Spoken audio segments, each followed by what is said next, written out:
All right. Well, hello there. My name is Noah Adam, and we got a winner tonight, baby.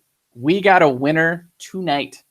Why, you ask? Because we have just watched Darren Aronofsky's Heroin Happy Hour, starting 30 Seconds to the Joker, Marlon Wayans. A whole host of folks are in this. There's drugs. There's dreams of getting on game shows. There's the stumbling through the day-to-day gravitas of what is ultimately an unfulfilled life. I mean, we basically just call this Aronofskyanism at this point. Like, I'm coining that now, Aronofskyanism. Don't use it. So if you are new to this podcast, what we do here is each of our co-hosts selects a film every week, every other week, something like that. A good quality horror film, not like The Shark Exorcist, or let's say The Curse of La Llorona, movies like that. Like, we pick good horror films, we select them, and all the other co-hosts gives their thoughts about the film. We muse about the deep-seated fear that each co-host has with each film they select. And this week is Requiem for a Dream, which in my mind can only mean that Shayra is scared of being on television shows. That's my interpretation. That's what I got from this. It's not about drugs. It's not about losing oneself to substance for Shayra. She probably saw an episode of Price is Right or Tony Robbins when she was younger and paired it with some traumatic event that happened to her. And that makes sense. Shayra, I don't know if you remember this, a couple years ago, you visited my wife and I in Dallas, and I showed her my new Prius. I walked her into the garage, opened the door, and I must have just said it the wrong way. I said, "A new car," and she just fell to the ground and like fainted, curled up into a ball. And I never understood why. Now I know why. So Requiem for a Dream. Requiem for a Dream is about a retired widow, Sarah Goldfarb, living in a small apartment. She spends most of her time watching TV, especially a particular self-help show. She has delusions of rising above her current dull existence by being a guest on that show. And her son, Harry, is a junkie along with his friend, Tyrone. And they both have visions of making it big by becoming drug dealers. Harry's girlfriend, Marion, could be a fashion designer or an artist if she wanted to, but she's swept along in Harry's drug-centric world. Meanwhile, Sarah Goldfarb has developed an addiction of her own. She desperately wants to lose weight, to be on the show, fit into a red dress. And so she goes on a crash course diet, essentially involving like pill popping, pills that turn out to be very addictive and harmful to her mental state. So a lot of stuff happening here.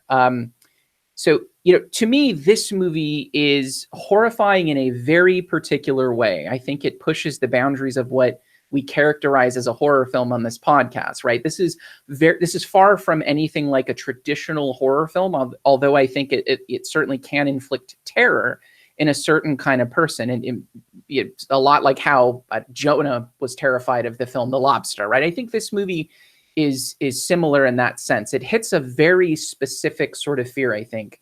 One that we'll probably explore, or a couple that we'll probably explore tonight. So with that said, I'll throw it over to you, Shayra.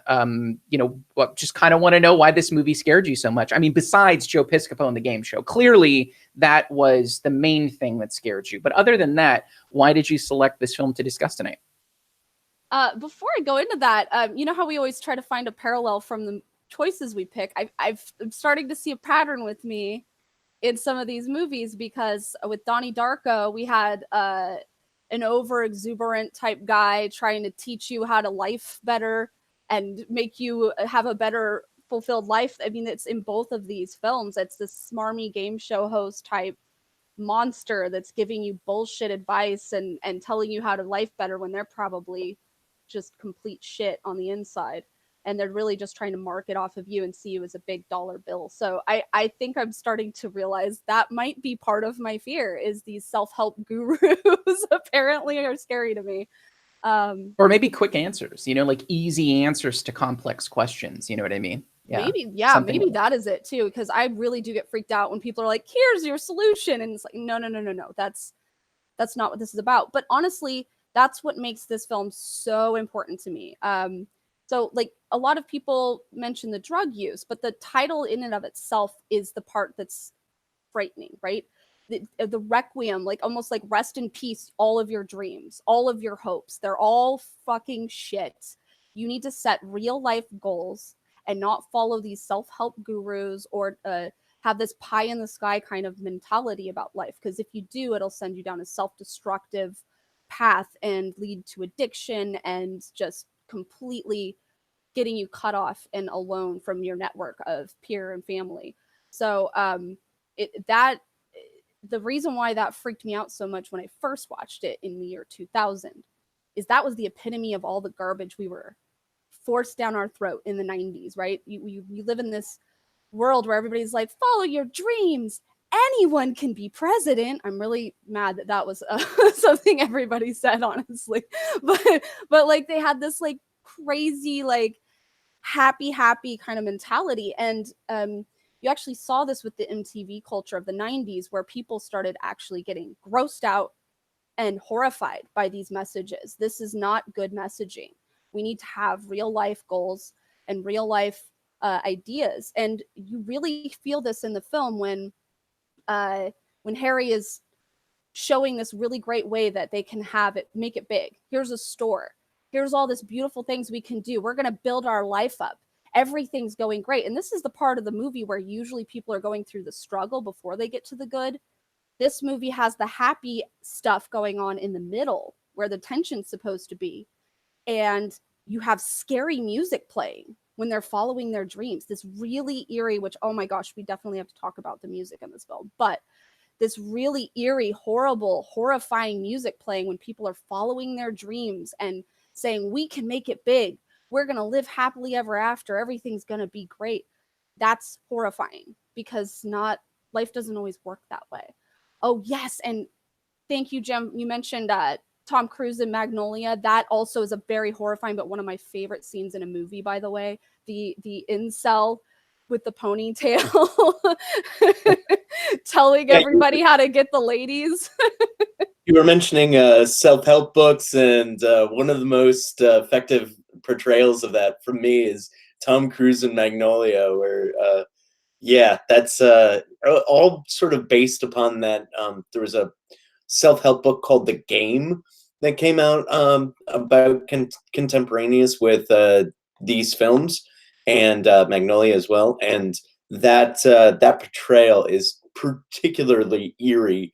And as you were comparing it to, as you were talking about those self-help people with all the easy answers, that was the first thing that came to mind. One comment in the chat that, I mean, we're already getting great stuff in the chat. One of them was, one lesson I've learned, if someone wants money, they don't want what's best for you.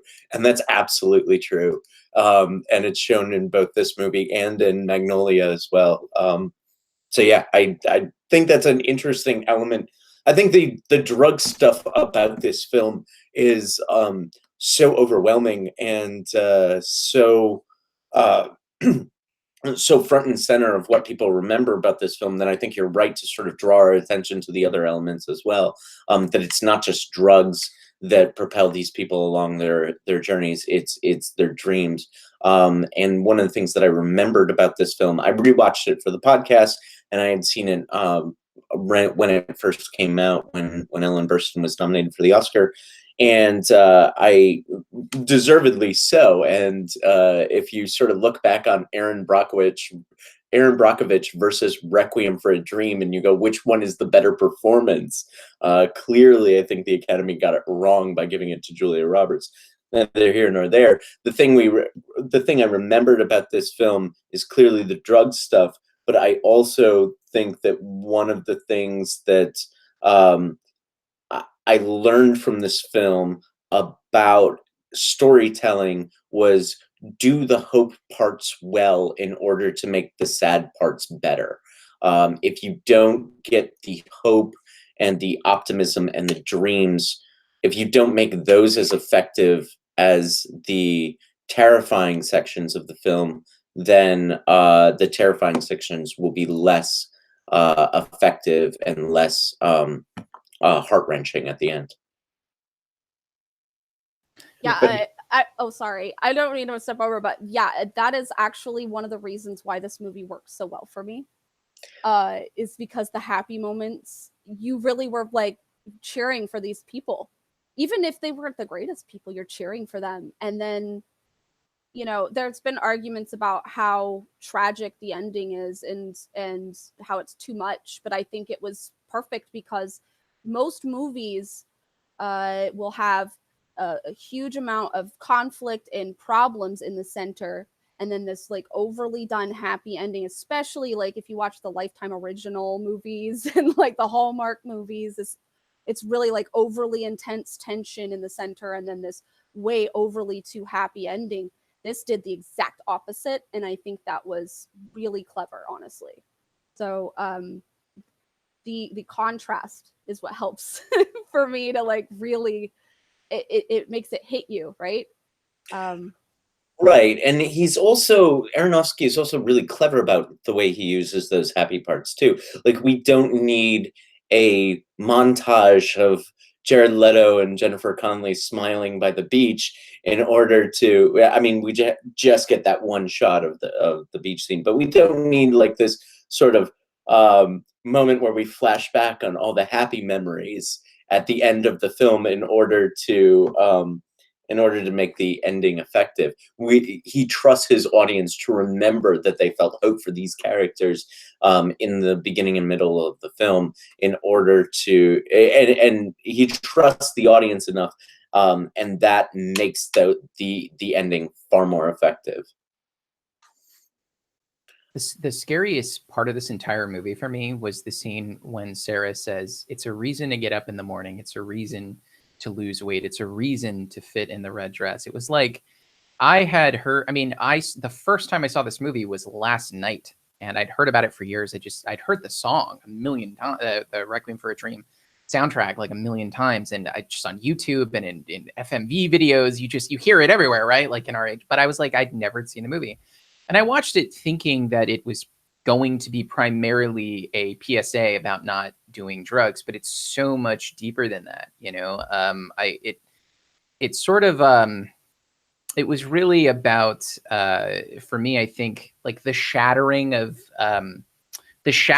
dreams and expectation. It's a very American film in a lot of ways. It's kind of a study on the human condition, sort of the need for fulfillment and being isolated in the search for it. There's so much, like, drugs as a plot device, a very clear plot device. I think there's drug stuff in this that's important that we can take away, but it felt like there's another layer, and I didn't expect that. I really didn't know. Like, I didn't read anything about this movie. I just heard drugs. I was able to get a copy of the NC-17 version, which now I know what makes it NC-17 and what doesn't. We'll talk about that later.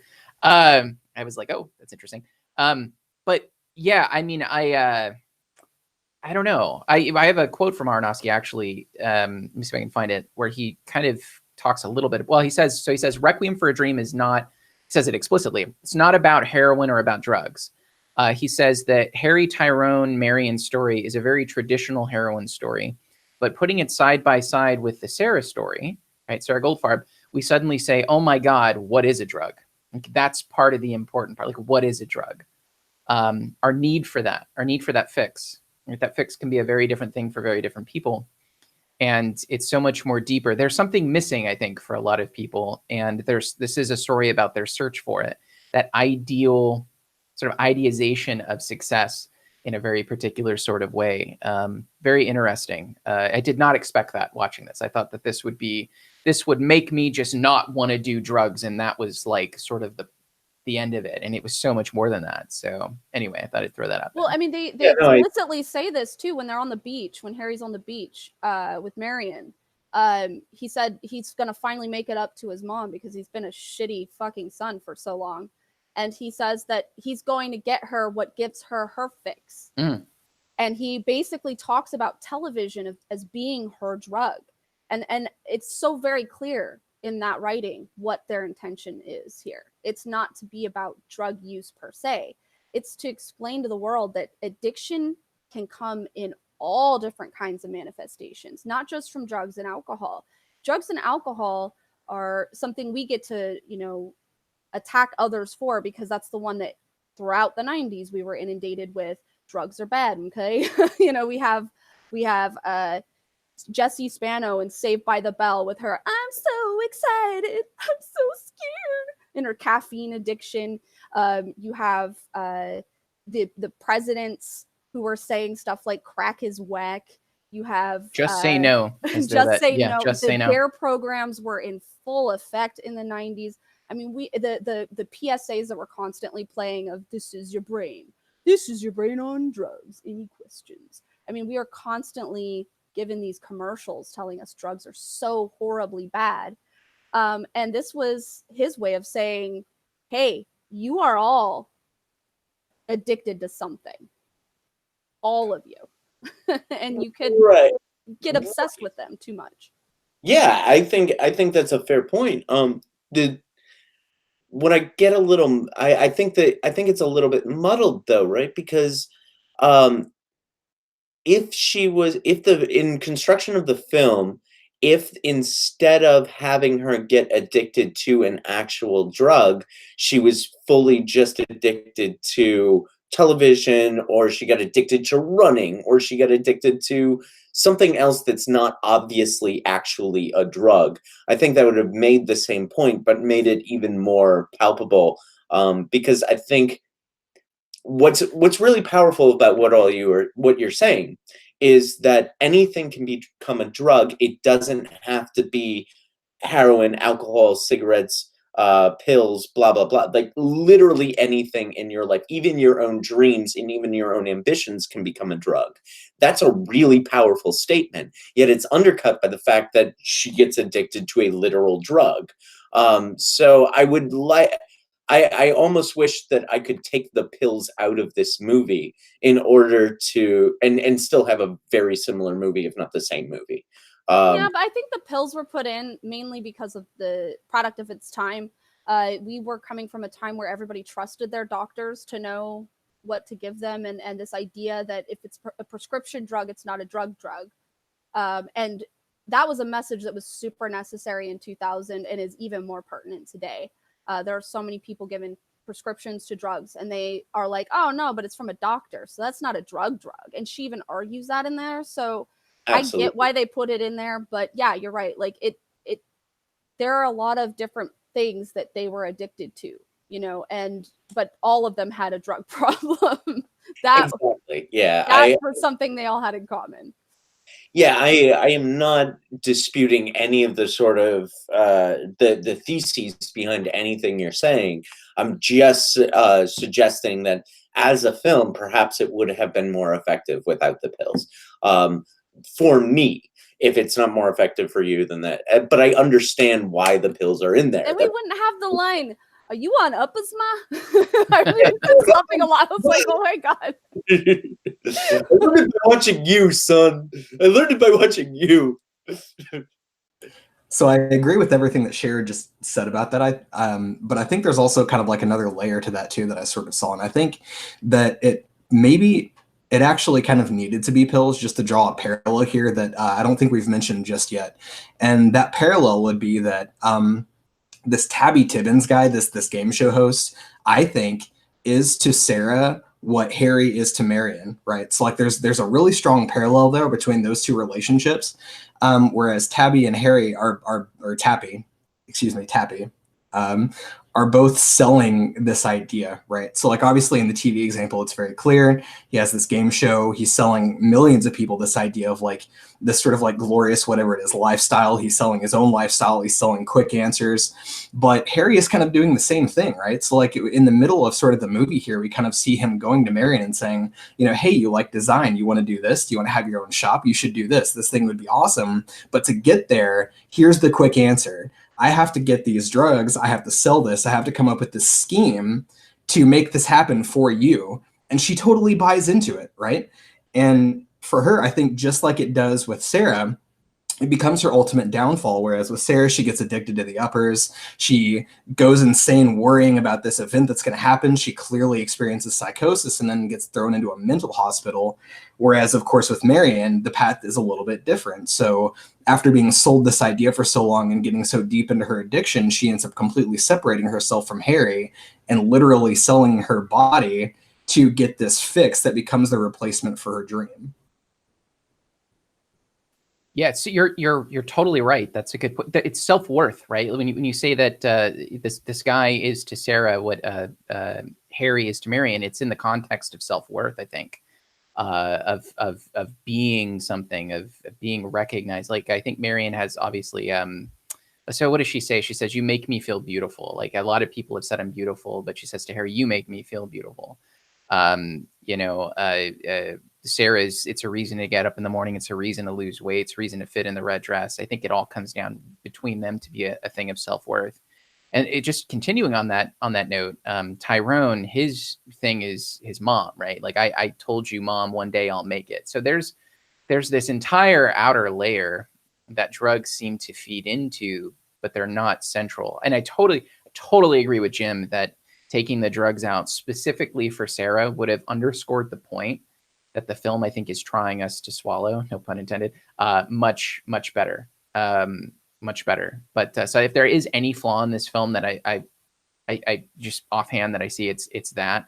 I do also get that the context was very late 90s where you trusted your doctor. So I get that too. This is very interesting. But yeah, anyway, sorry, thought I'd throw that in there. Yeah, I do see that there was a scene where Marion, she does have issues with self-worth, as Sarah does.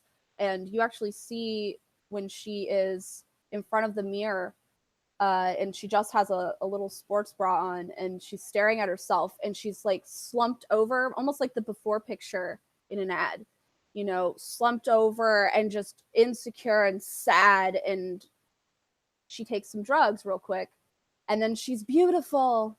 Look how gorgeous I am in the mirror, as like an after. And the thing is, nothing changed. Nothing changed except for the drug use. But it wasn't the drugs making her necessarily feel beautiful. It was her stance, and it gave her the confidence she needed. It was like a boost of confidence that she needed to help her get over her own insecurities. I mean, I get that it was the drugs that were helping out a little bit, but you know what I mean? Like, she needed to get over her insecurities by cutting off a voice in her head. And you see the characters consistently cutting things out by the use of drugs. Like when Harry's laying on the couch watching ads, of course, all night long. The shopping network, I know that, I don't know if that's even a thing anymore, but he's watching a shopping network, and he keeps seeing her fucking some old ugly dude. And he takes some drugs, and it just kind of disappears. And back to the home shopping network. It's a device for erasing certain feelings. Like even when he leaves his mom and finds out that she's on those drugs, he takes some drugs. He goes from crying in the cab to chill as fuck. It's like this erasure of certain feelings. It's not even necessarily to have fun or party or to have those good feels anymore. It's literally to erase just little problems in their life. And that is not a kind of codependency you want with anything, drugs or whatever. Like if you are, let's say you're addicted to video games, and every time you start to feel bad, you just go to play video games just so you can escape. That's probably not the healthiest way to deal with all of your issues if that's what you continuously do. So, I mean, yeah, they use drugs as a way of saying it, but you could honestly insert anything as a escape or an erasure of problems that you have with yourself or with whatever you're going through. Yeah, and I mean, let's not try to take away the point too much. I mean, we are a society in the United States, especially, we're inundated with drug addiction. I mean, this is definitely a part of the film that, although there's this other layer, this is certainly something that I think is integral to the film. I think that the numbingness, the need to escape, to fix, and it's that fix part that I think is kind of a door into the deeper conversations of this movie. Fix what? Like fix one's alienation, the idea of oneself. I think there's other topics. So one of the questions I wanted to ask you guys too is what role consumption plays in this movie. Like there's kind of a consumption component to all of the characters where they need to consume in order to get what they need. There's no stoicism. There's no how do I put it? There's no the key to fixing whatever ails them is more of X, right? It's consumption, which is an authentically American, especially in 2019, authentically American idea. But yeah, that navigation into fixing is sort of precipitated by conversations of numbing oneself, of seeing an issue and wanting to erase the issue. I mean, that's what drugs do, right? Like that's the point of them in a lot of ways for a lot of people. What was it? There was a quote from a philosopher at Duke. I used to listen to this old ass YouTube channel that had it's like the teaching channel or something. Like, they used to have old philosophers talk about issues and stuff. There's 1980s, and I watched this one philosopher, Rick Roderick, and he said that we're such materialists here in the West that the opium for the masses is no longer religion in the United States. It's opium. Like, the opium of the masses is opium, right? And that was in 87 or something, 88. And it always stuck with me, that phrase, because it's, this is a problem for us. We quick fix, if that's what's behind it, that's interesting. But this is something we sort of all do to larger or smaller extents, to not feel a certain way, to be I'm sitting here having a really, really heavy beer, and it's somewhat of a social lubricant in a lot of ways, but you can see how that could easily become an agent to fix maybe social things that I don't have going for me very well, or it can become something that becomes dependent for a lot of people. And the question is never asked in this movie, like, why, by the characters, like, why are these things happening? I feel like there's moments of introspection in this movie too, but like the behind the scenes stuff is never really addressed. I mean, you can see moments between Marion and Harry where they just look at each other while they're going through withdrawal. And I was waiting for that moment of, this is beyond us. We got to fix this. This is, like, we're more than this, or I don't want you to do this, right? But that's the insidious nature, I think, of addiction, is if it gets to the point of withdrawal, especially for heroin, which I believe can kill you. Heroin withdrawal can actually kill you. That it's go out, like, prostitute yourself. I love you, but we need this. I don't want to get too personal with this, but I've overheard conversations when I was young with my parents who were both drug addicted, that were similar to this. My dad would finally get money, and instead of going to the grocery store, I heard him say to my mom, I need this. I just have to go out and get this. And it's amazing that can overtake not just utility, not just like, I have kids, I have a wife, I have a home, I have responsibilities. It can be all consuming, So while I think I want to sort of see what's underneath the drug stuff, I also want to underscore the importance of the drug stuff, I guess, because I think in our day and age, especially with opioids and all that, it's definitely still an insidious issue, So anyway, sorry, I'm rambling at this point. So I think I got something for this. There's a philosopher that I want to quote too, named Hunter S. Thompson, who once said, he who makes a beast of himself gets rid of the pain of being a man. And it's a little bit tongue-in-cheek here, obviously, thinking back to Fear and Loathing and all that. But I do think it kind of ties in here at the critical point that I see in this movie, and that's going to be Sarah's speech. Like, Noah, you've mentioned it a couple times now, and I think that's really the key to unlocking this movie. And I think that's a fantastic device, right? Like, there's some movies and some books that do this really well, where there's one scene or like a few lines that sort of underscore kind of like an analogy that becomes the entire book. And I think that speech that she gives is that case for this movie. And what that tells me is that there is this existential dread in this movie that is sort of there as the backdrop, I think, for everything else that happens. And it speaks to, I think, an element of the human condition where we all kind of have that need. And I think the fix for us in the face of all the stresses and trials and tribulations and stuff, and essentially the pain of existence, is meaning. And we all sort of crave that. We all kind of like go after different things to try and fill that place inside of us, to find meaning in life, whether it's there or not. A lot of us sort of go after a lot of very superficial things to try and find that. And I think really the lesson in this movie is that it can be found mostly, I think, and like this is the answer that comes from a lot of sources, right? Like we all go back to, it's really about the relationships that we make, and sort of the deeper connections we make with other people seems to be that consistent way to sort of solve that problem. But people have this common folly where they'll sacrifice that in the name of something that seems faster, more expedient, more superficial, whether it's consumption, whether it's some sort of like superficial dream, like looking a certain way, whether it's a drug. And that's kind of like where we have our downfall, is in moving past the thing that really, I think, has the potential to give us that long lasting fix for something that's just going to completely fuck us up in the long run. Yeah, you've hit it. I mean, I think a lot of this does come down to like an insanely fundamental search for finding one's place in the universe, right? Like I especially, I think some of us in this podcast used to be religious and no longer are. I think that's a world we've navigated. I can speak for myself. I know Shayra, probably Ben. This is an important thing. I mean, we all search for meaning. Everybody, if you're not looking for it, I don't think you're playing the game right. But at the same time, it's a really dangerous game in a lot of ways.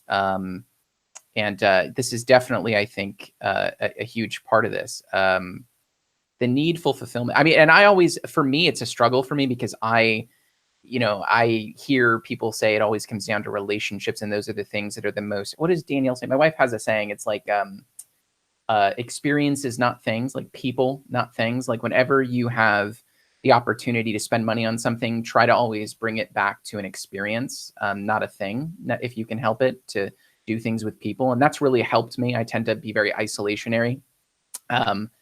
But especially coming from a religious apparatus that I no longer have, that's been very useful to me, to look at the world that way and to try and find it that way. But I get how one can fall into this. It seems finding meaning in a capital M meaningless universe, if that's the way you understand the world, can be a fairly difficult thing to do.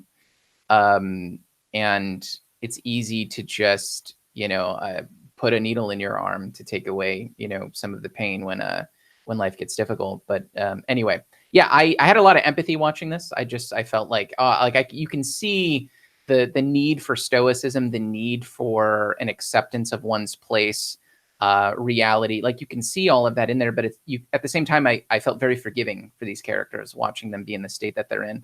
And I wanted to really quickly just go back to what was said at the beginning about the time. Like I want to underscore in this film, the time invested in setting up the dreams of the characters. This movie started out somewhat optimistically, which I thought was weird. Like I think Shayra said, it's as you go through this movie where things get like just way worse. It's right in the middle where things are the best, that's a perfect way to do a film like this, I think. It's that removal and that shattering of fantasy. Anyway, I have like so many thoughts going through my head. I'm going to let you guys sort of take over and pick which way to go. But it's a lot of very deep-seated, very large existential questions in this movie, which is really funny because we sort of pick those films, I think, that have stuff like this in it. But this one sort of is very American. It's very us. It's very, no pun intended, because that's our next film next week. It's very authentic and apt, even 20 years later. Anyway, so yeah, I want to pick up on a few points. The first is I really like your wife's choose experiences over things. I think that's a really kind of I like that as a budgetary guideline as I'm making up my budget for months. It should be it should be noted that when I do my budget, I have a spreadsheet, and I got food and gas and mortgage and all of those, and then for entertainment expenses, instead of entertainment expenses, I just write hookers and blow, and that's the line item for all my entertainment expenses. Yeah, so there's I like that, but I want to put this film in brief conversation with a film that we've also done on the podcast, Bug, which explicitly states that people can become addictions too, that relationships can become addictions as well. So there's really no, and I like Ben suggests column Y, expensive bourbon. So we're adding columns to my spreadsheet. Yeah, but let's going back to the point. People can become addictions. Relationships can become addictions in codependent and very upsetting ways. And I think that one of the things that I find interesting about Requiem for a Dream and Bug and other films that deal with this kind of plugging the God hole with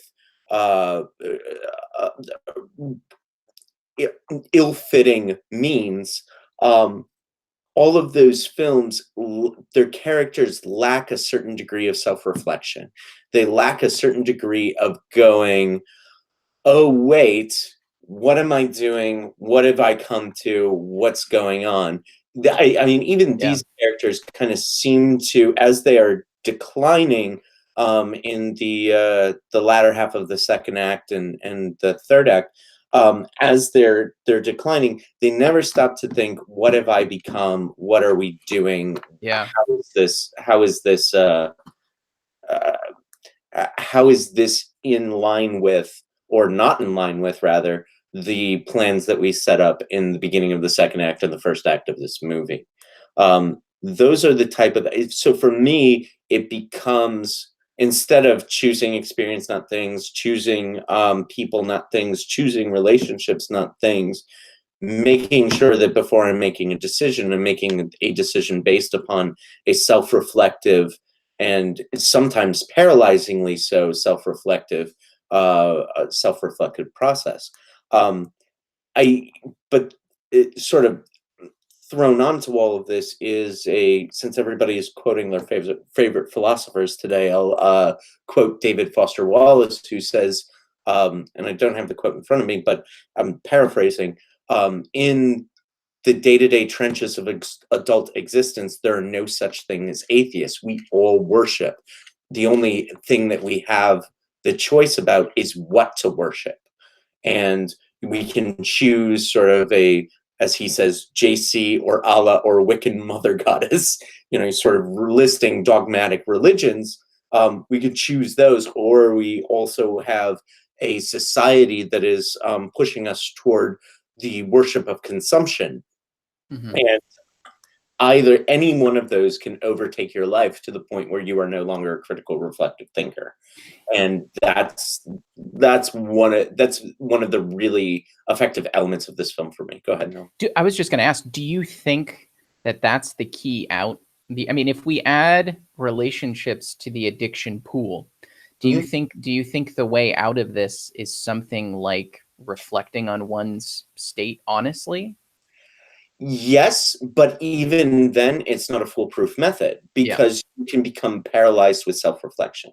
You can become paralyzed to the point where you're not even making a decision. You're just sitting here thinking about all of the decisions that you can make. And you can become your own self-reflection can become a matter of worship itself. So for me, this is one of those things that makes life shitty, which is an even longer spreadsheet. Things that make life shitty are the fact that anything can become, in and of itself, a paralyzing or addictive quality. Even self-reflection can become paralyzing or or paralyzing or addictive. So for me, there's no easy way out, no real out of the perils of addiction. Well, I thought we couldn't make Aronofsky's film any more horrifying, but thank you, Jim. I appreciate that. That's Yeah, happy to help. Now I'm going to smoke my cigarette and drink my beer. They're all laughing silently. The mics are muted, so Sorry, I'm kind of glad it didn't actually say my first laugh, because I was laughing really loud. It probably would have hurt your heads. That was beautiful. The thing is, this film, it's been fucking with me for almost 20 years now. This has been a constant, stabbing thing. It always, there's times where I just think back at certain moments. There's times where I'm sitting on the couch thinking, I need some food.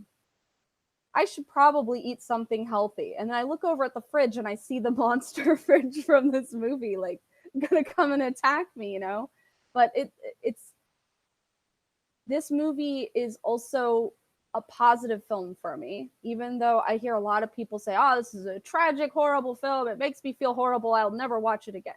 I hear that all the time from people. I will never watch that movie again. It's so horrible. It makes me happy because it tells me that I'm doing the right thing in not living in this fantasy world of I'm going to be this great person forever. But I mean, the other thing is, my everyday life, I have these choices that I need to make, and I can make educated choices about what I'm going to eat or what I'm going to do with my life, or I can just do whatever makes me feel good. And this film explains why I probably shouldn't just do whatever makes me feel good. And we come from a culture here in America, at least, where we try to just do whatever makes us feel good. And we even have, as part of what our country was founded on, is the pursuit of happiness. And whenever we go to our religious institutions or even go to school, they're like, what is your purpose? What are you going to be when you grow up? I still don't know what I'm going to be when I grow up. Okay. Like, leave me the fuck alone. This idea that we have to get to this goal. And when we get to that goal, that's the ultimate success. That's the ultimate us. That's the perfect us. It's bullshit, because we know now that so many people who have pursued this thing, like, oh, I'm going to be extraordinarily rich and then I'll be happy. They get there. Not necessarily. And there's no magic combination of things that are going to make you feel successful or happy or beautiful or important or loved or whatever. And they do such a great way of juxtaposing that stuff with the way that they edit the movie. So you have this happen with the characters, but also with the issues that they deal with. You see this constant split screen. The first time we see the split screen is when Harry comes into his mom's house to steal her TV. And she locks herself away. It lets us know that when the split screen comes up, that's the separation, right? But even in the scenes where you see them cuddling up, they're all naked and touching each other and in love. You see their mouths and it's all sexual, but there's a separation between the two of them. There are two of them, but you see like the arm is like two different locations severed.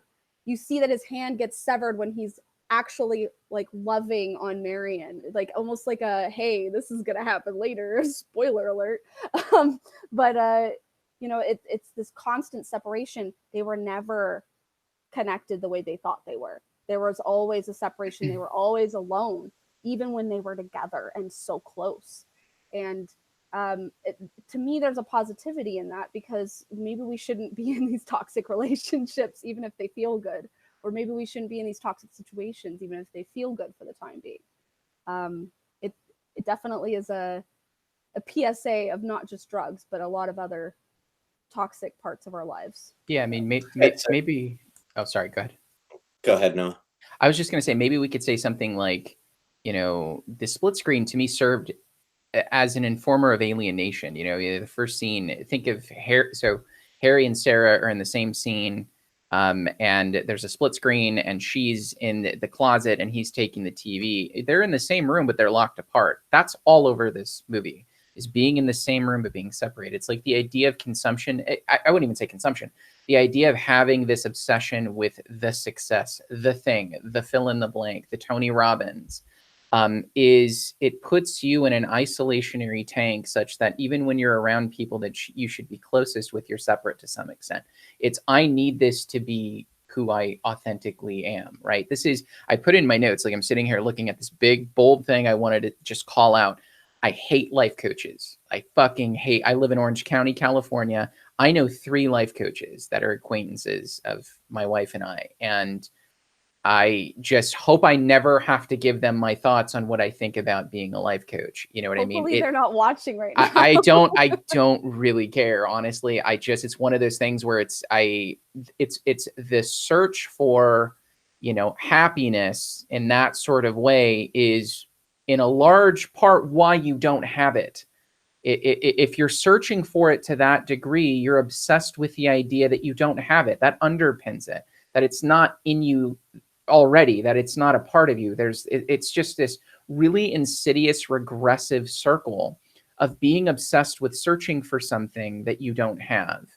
You know, it really bugs me. And I think this film really underscored that.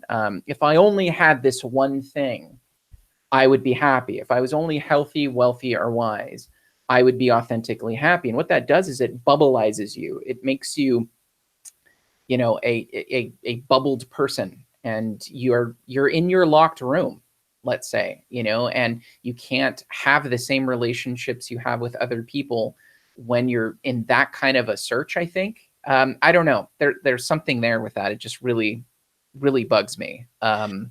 Well, I think you're drawing the same type of distinction that I think Shaver was drawing in her last I don't know, discussion time she was talking in Shaver's list, but she was drawing it seemed to be that she was drawing a distinction between hedonism and happiness.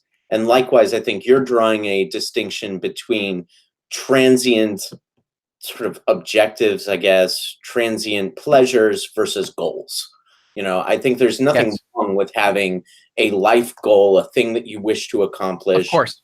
something that drives you forward. But that goal should be meaningful to you as a person and have some sort of substantial effect upon either yourself or the world. And being on a game show sort of doesn't rise to that level. Same thing with some of the things that Chera was talking about. Drugs are forms of hedonism. The ice cream in the monster fridge, which I think one of our commenters called it one of the scariest monsters in a horror movie. I thought that was I was like, oh shit, that I'd never thought about that before. But yeah, like the ice cream in the monster fridge is a transient objective. It's a band-aid rather than something that is actually a substantive life goal. The hard work of critical thinking and the hard work of life is determining the difference between what is what is hedonism and what is happiness, what is a transient objective and what is a life goal.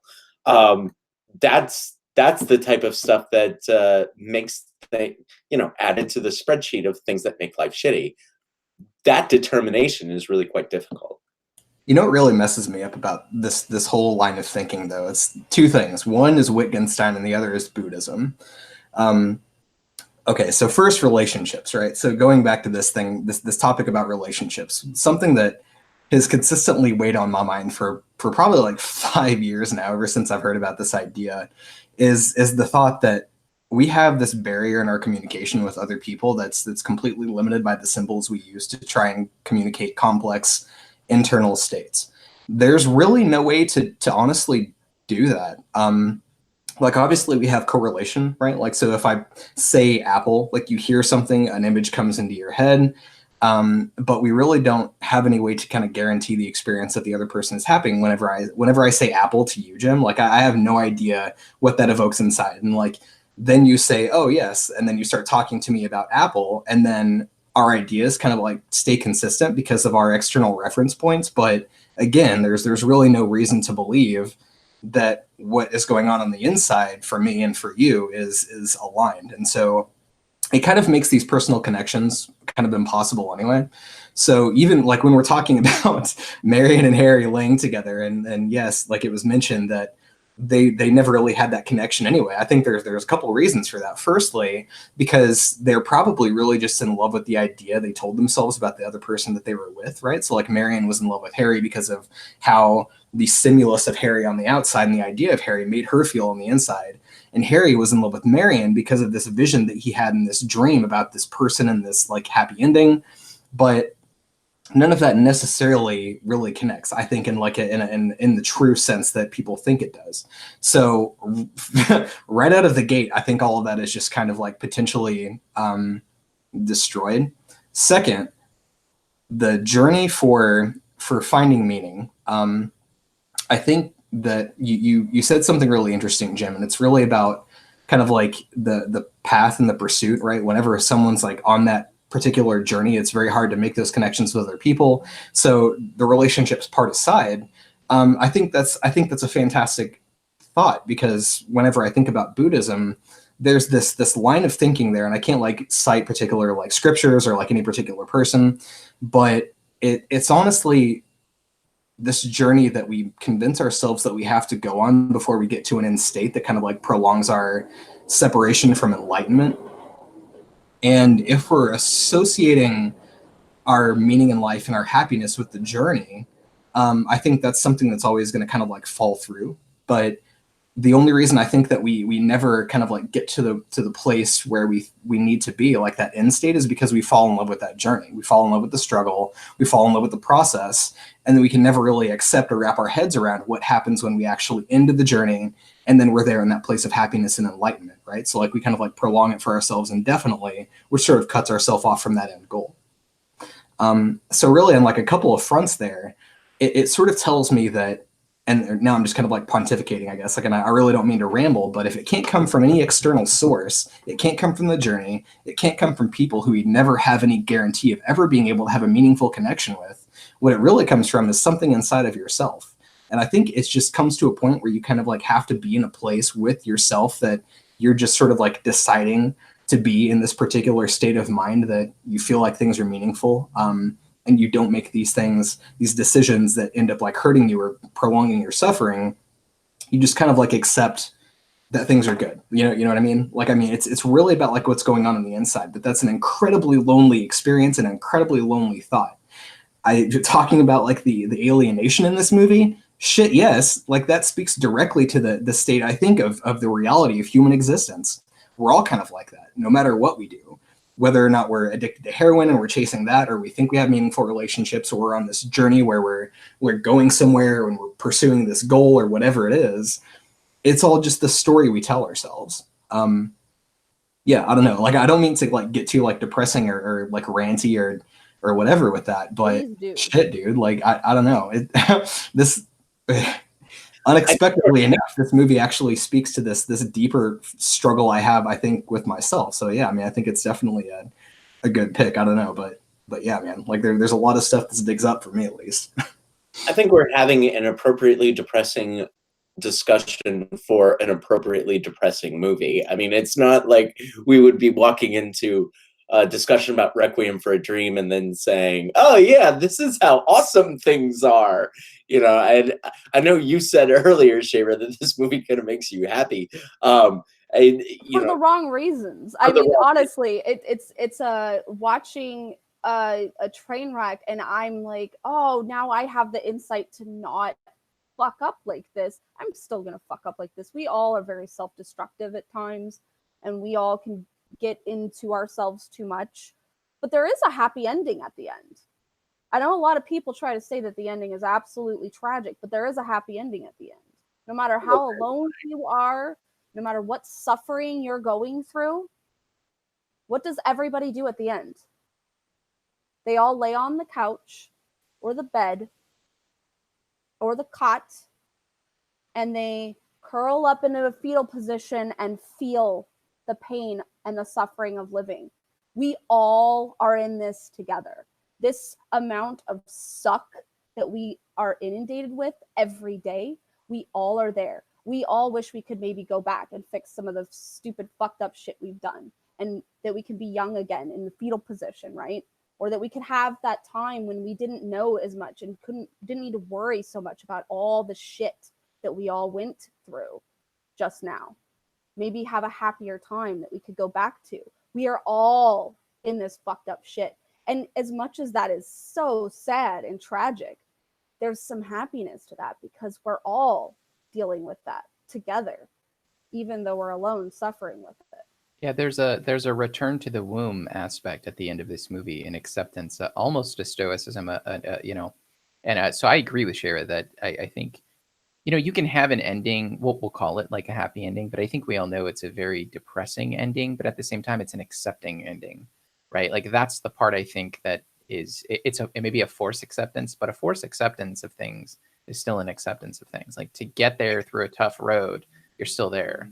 You know? Except for Sarah, right? I mean, Sarah did not get Yeah. fixed, but she's older. Yeah. She's older, and she's still stuck in her dreams at the end. That was actually the tragic end for Sarah, and one of the reasons why her character is so fascinating. Yeah, literally the last shot of the movie is Sarah hugging Harry, looking beautiful in the red dress with the red hair. I think you're right. I think Sarah's kind of an exception for this. I think with her, Sarah was a little trapped, but also her brain had just got zapped with electricity. Maybe she has some hope when she wakes up. Right, but when we see Sarah in reality, she looks like shit. She looks like I mean, her hair has been shaved. She's dumb to the world. She's is the Sarah you see at the end worse off or better than the Sarah who's being attacked by a refrigerator and taking like that may answer how we view the end of this film. Which Sarah is worse off? It's all about perspective. Oh shit! I'm supposed to answer that now. It's like that's going to be a perspective thing, I guess. Sorry, guys. Jim was being attacked by his refrigerator during that intermission. I mean, sure. But then the question then is, what is better, dealing with the because what you're putting up against each other is Sarah trying to struggle against Monster Refrigerator, and and losing that struggle quite vividly, or a Sarah who's just dumb to the world. Yeah. I mean, even in these fetal images, you're talking about the infantilization of adults, and almost privileging the idea that, not privileging, but maybe to some degree extolling infantilization over actual adulting, which is so millennial. Yeah, that's one of the reasons why it's so perfect, right? It was made in 2000. It's almost perfect because of that. So I think the distinction you're making may be wrong. Instead of adulting versus infantilism / millennializing, I think maybe we could look at it like, would you rather be goal-oriented and delusional, or vegetative and fixed to a certain degree? I mean, we could argue whether she's fixed, but I mean, she certainly is in terms of the problem that she's at. So I guess that's how I'm. Her dream. Yeah, that's how I'm posing the question, I guess. I don't know. Yeah, I mean, I would actually rather have the struggle, because there's a chance that I can win against Monster Refrigerator. But that's hell. She's in hell. Like, that's the hell of this movie. That's the He wants a Monster Refrigerator. We have to get him one now. Yeah. We're gonna have to prank I him actually really like the refrigerator. I have Monster in my refrigerator, but I don't have a Monster refrigerator. But yeah, I mean, Yeah, I mean, because, like, remember, this is one of the times when I wish Garrett was here, because he talks about how one of his greatest fears is Alzheimer's disease. Yeah. Being stripped of the ability to have any cognitive thought, and being stripped of the ability to sort of wage the wars against Monster Refrigerator, or the vicissitudes of life. And that's a fear he and I share. And I find it better to be equipped with those than to just completely numb myself with ECT. Yeah. I think that. I guess that's whole Garrett's whole fascination with the "we must imagine Sisyphus happy" thing, right? Like you have this person pushing this boulder up a hill, but he finds meaning and happiness in the struggle. It's sort of I mean, he's an existentialist, and Yeah. so am I. And you know, I guess we're kind of putting Buddhism and existentialism up against each other in this film, because I get the sort of surrendering oneself to the sufferings of life, calling suffering inevitable, is a very Buddhist doctrine. And then existentialism is, you know, life sucks, but try anyway. And I think that if you sort of surrender yourself to, I think when these characters surrender themselves to infantilization, they stop trying anyway, which makes them sort of the anti-existentialists, which is something that, as a life theory, we can debate the merits of. But for me, I don't particularly agree with it. Go ahead. Sure. Or it could just be a reaction to being at the very bottom, which is usually when you start to go and get back up to the top. You know, sometimes there's that reflective time where you're just like, oh God, I wish I hadn't gone through this. I really fucked up. Oh my gosh, how do I fix this? And then the struggle out of the hole. Do you see this as a recenter? Like, I don't think that. Do you see this as a recentering at the end of these characters? Do you think that You don't know what happens after the action of the film? But, like, here's the thing. I have met so many people from so many walks of life, and they have some fucked up stories about their past that they'll reveal to me because I have some weird voodoo that I do that people just start talking and they tell me everything. And they're like, well, I've never told anybody that story. Yeah, I have that effect on people. And the thing is there are so many people who've struggled through shit. I'm like, how the fuck did you get through this? How the fuck did you get where you're at now? And it's not necessarily that they're, you know, billionaires, or that they have like their own business, or that their mom is so proud of them. It's just that they're alive and that they're like fine. You know, that's really what the happy ending should be. It's not this being on top bullshit. It's, hey, everything's fine, I'm comfortable, and everything's cool. That is not necessarily happiness, but it's just being. And I don't know. I like that. I like that. I like that phrase in reference to this movie. It's just being. That's how this movie ends, I think. It's just being. Doesn't end super happy. It doesn't end with all of their deaths. It's just being. And there, you know, we can argue whether the state, especially, I want to say especially for Tyrone, I actually think he gets it the least. But like, we can argue whether it's net positive and net negative. But there's a sense in which the fix, the goal, the product, the fill in the blank is absent. It's the shattering of fantasy, the removal of that fantasy, bringing them back to sort of a null state. That's something like I mean, maybe that's the happiest ending you can get in a story like this, you know? That's my take. I'm not saying you have to have that take, Jim. That's, I don't know. A lot of people think through the muckety muck, and sometimes the bottom is when, you know, it's actually when things get boring. Yeah, we have a commenter who actually put this really well. It may just be the case that she says, Lindsay Allen says, "I'd like to think the end is just all the characters hitting rock bottom." Like maybe it's as simple as that. You know, maybe it's as simple as that. I think she's right. I think Lindsay's right, but you know, I'd sort of go a little bit further and say that it's almost an irrecoverable rock bottom. It's a rock bottom that I don't think that this is the story that Shayra is going to say, so Harry, how did you lose your arm? And he's going to tell you this story. And then at the end, he's going to say, but I'm all right now because I got this job working with children. Like, I don't think that that's... You never know. Maybe he'll be the first person to try out a cool robotic arm thing that is like really cool. And everybody's like, ah, you have the cool robot arm. I don't know. You know? Like, I think that what you're saying is a very good outlook to have about life. I think everything that you're saying is fantastic as we're relating it to real human people who are going through real struggles, who are battling addictions of all the various forms. Within the context of this movie and the things that Darren Aronofsky wants us to take away from this film at the end, I don't think that you can spin it, and I don't think there's any positive spin that one can put on this. I think at the end, it's simply she is living in this fantasy world where everything is perfect, and she's on the... Sarah definitely is probably not going to be in the best place per se in her mind, and that is truly frightening. But she's not taking those drugs anymore. She's not wandering the cold, wintry streets. This is the Matrix.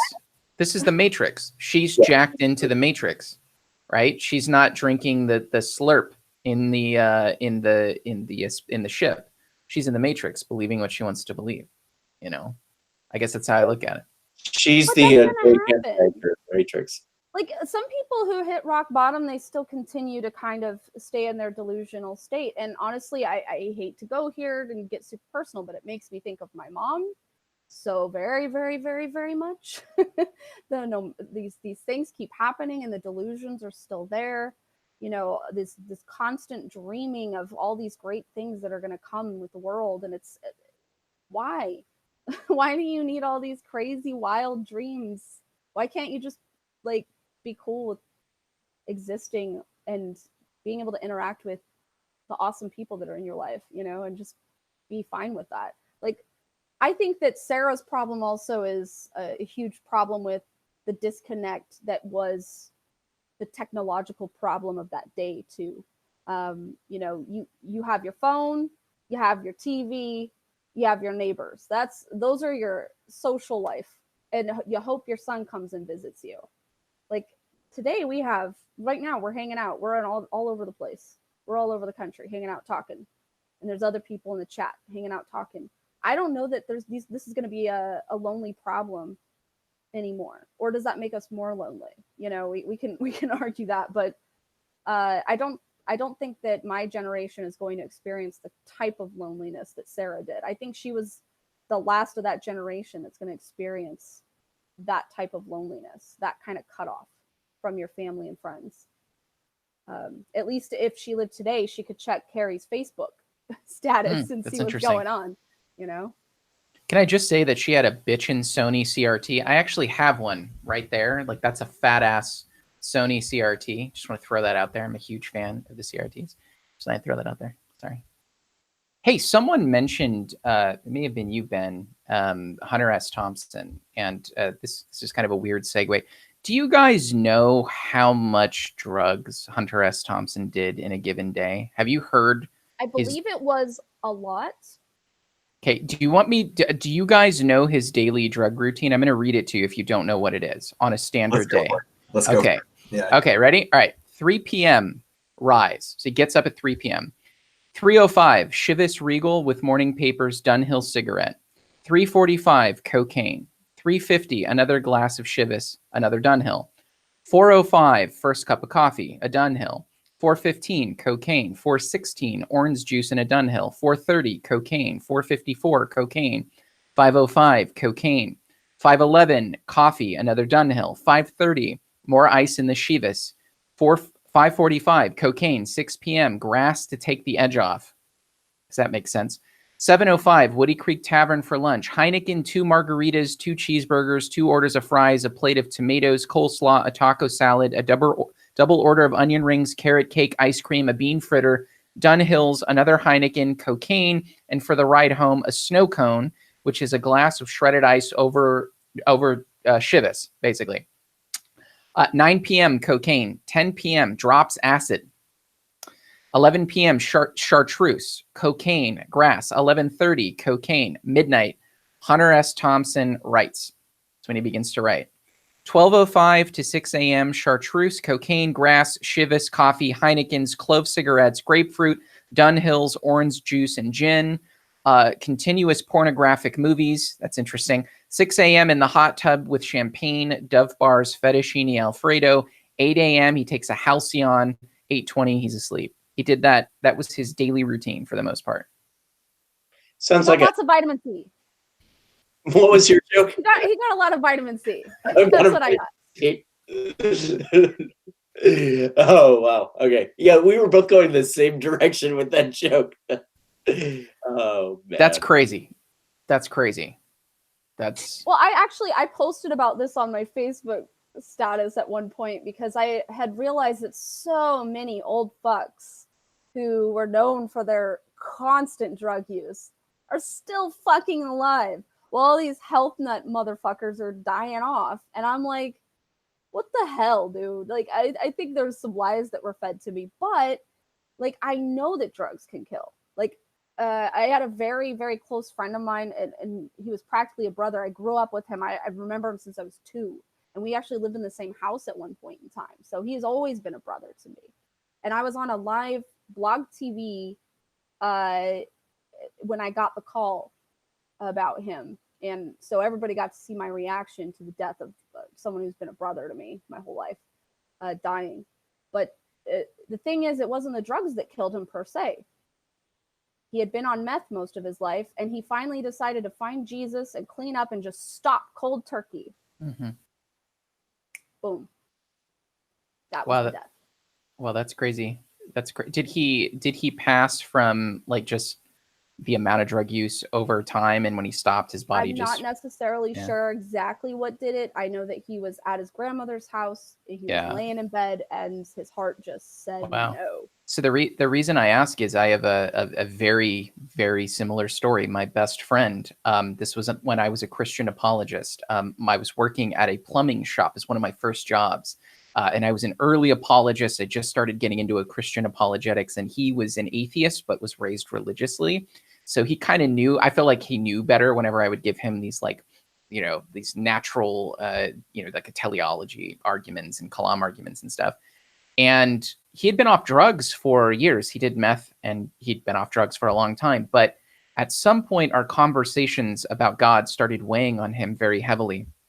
and started triggering these larger thoughts about life and heavy things. And he couldn't stand these thoughts. I think they were a little too heavy. And so the first time he went back on and got high on meth, yeah, he died. He died. And, you know, it's one of those things. This goes back to, I think, the idea that life's really fucking difficult, that it's just the nature of it, regardless of where you are, is fucking hard. I mean, it is the people that are the most successful that off themselves the most, that you read online. It's those that have the most money, that have the most success. It's like, you know, it's more than just when you've made it to the top of the hill, there's nothing else. It's the searching for something that may not be there. There's something to that. And this movie made me really reflect on what that is. I don't have any definitive answer for it, but it made me think about that. It made me think about part of the problem, I think, is the way in which we do the searching. It's maybe, you know, maybe this goes back to the struggle Ben was talking about a little bit, but it's you're damned if you do, damned if you don't in a lot of ways when you search for meaning in life. I mean, I felt very fulfilled at times and very unfulfilled at times when I was a Christian. I was given a narrative, a meta narrative about my place in the universe, right? And that did its trick. That gave me the fix I needed for a while. But at some point it didn't. And I had to sort of navigate outside of that and find that. And I can sort of see this in this movie. I see it in the way they talk, their language about the next thing they need, the success, the excitement, sort of the manic states that you see them in towards the middle of the film. There's something about the search for these larger things that, if done a certain way, can lead to one's shattering, one's demise, and one's destruction. And that's a really devastating thought, you know? Anyway.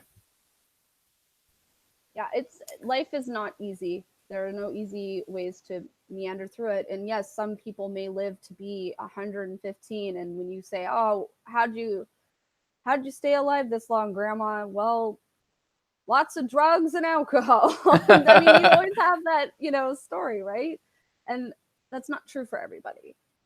And I think that's one of the reasons why 23andMe is so popular right now, right? Like, what are the things that are going to kill me? Can I just go and have a binge and go crazy for the rest of my life? But then, you know, it's where's the fun in that, right? Like, you need to maybe have that experience of what if, what is this, and they even go through this in the film when Marion and Harry are on the roof. And he manages to finagle the little device so that they can get on there. But when they leave, she gets the cord and she goes, "Hey, living on the edge," you know, in a way that's a fix too, right? Taking some risks. That's a fix.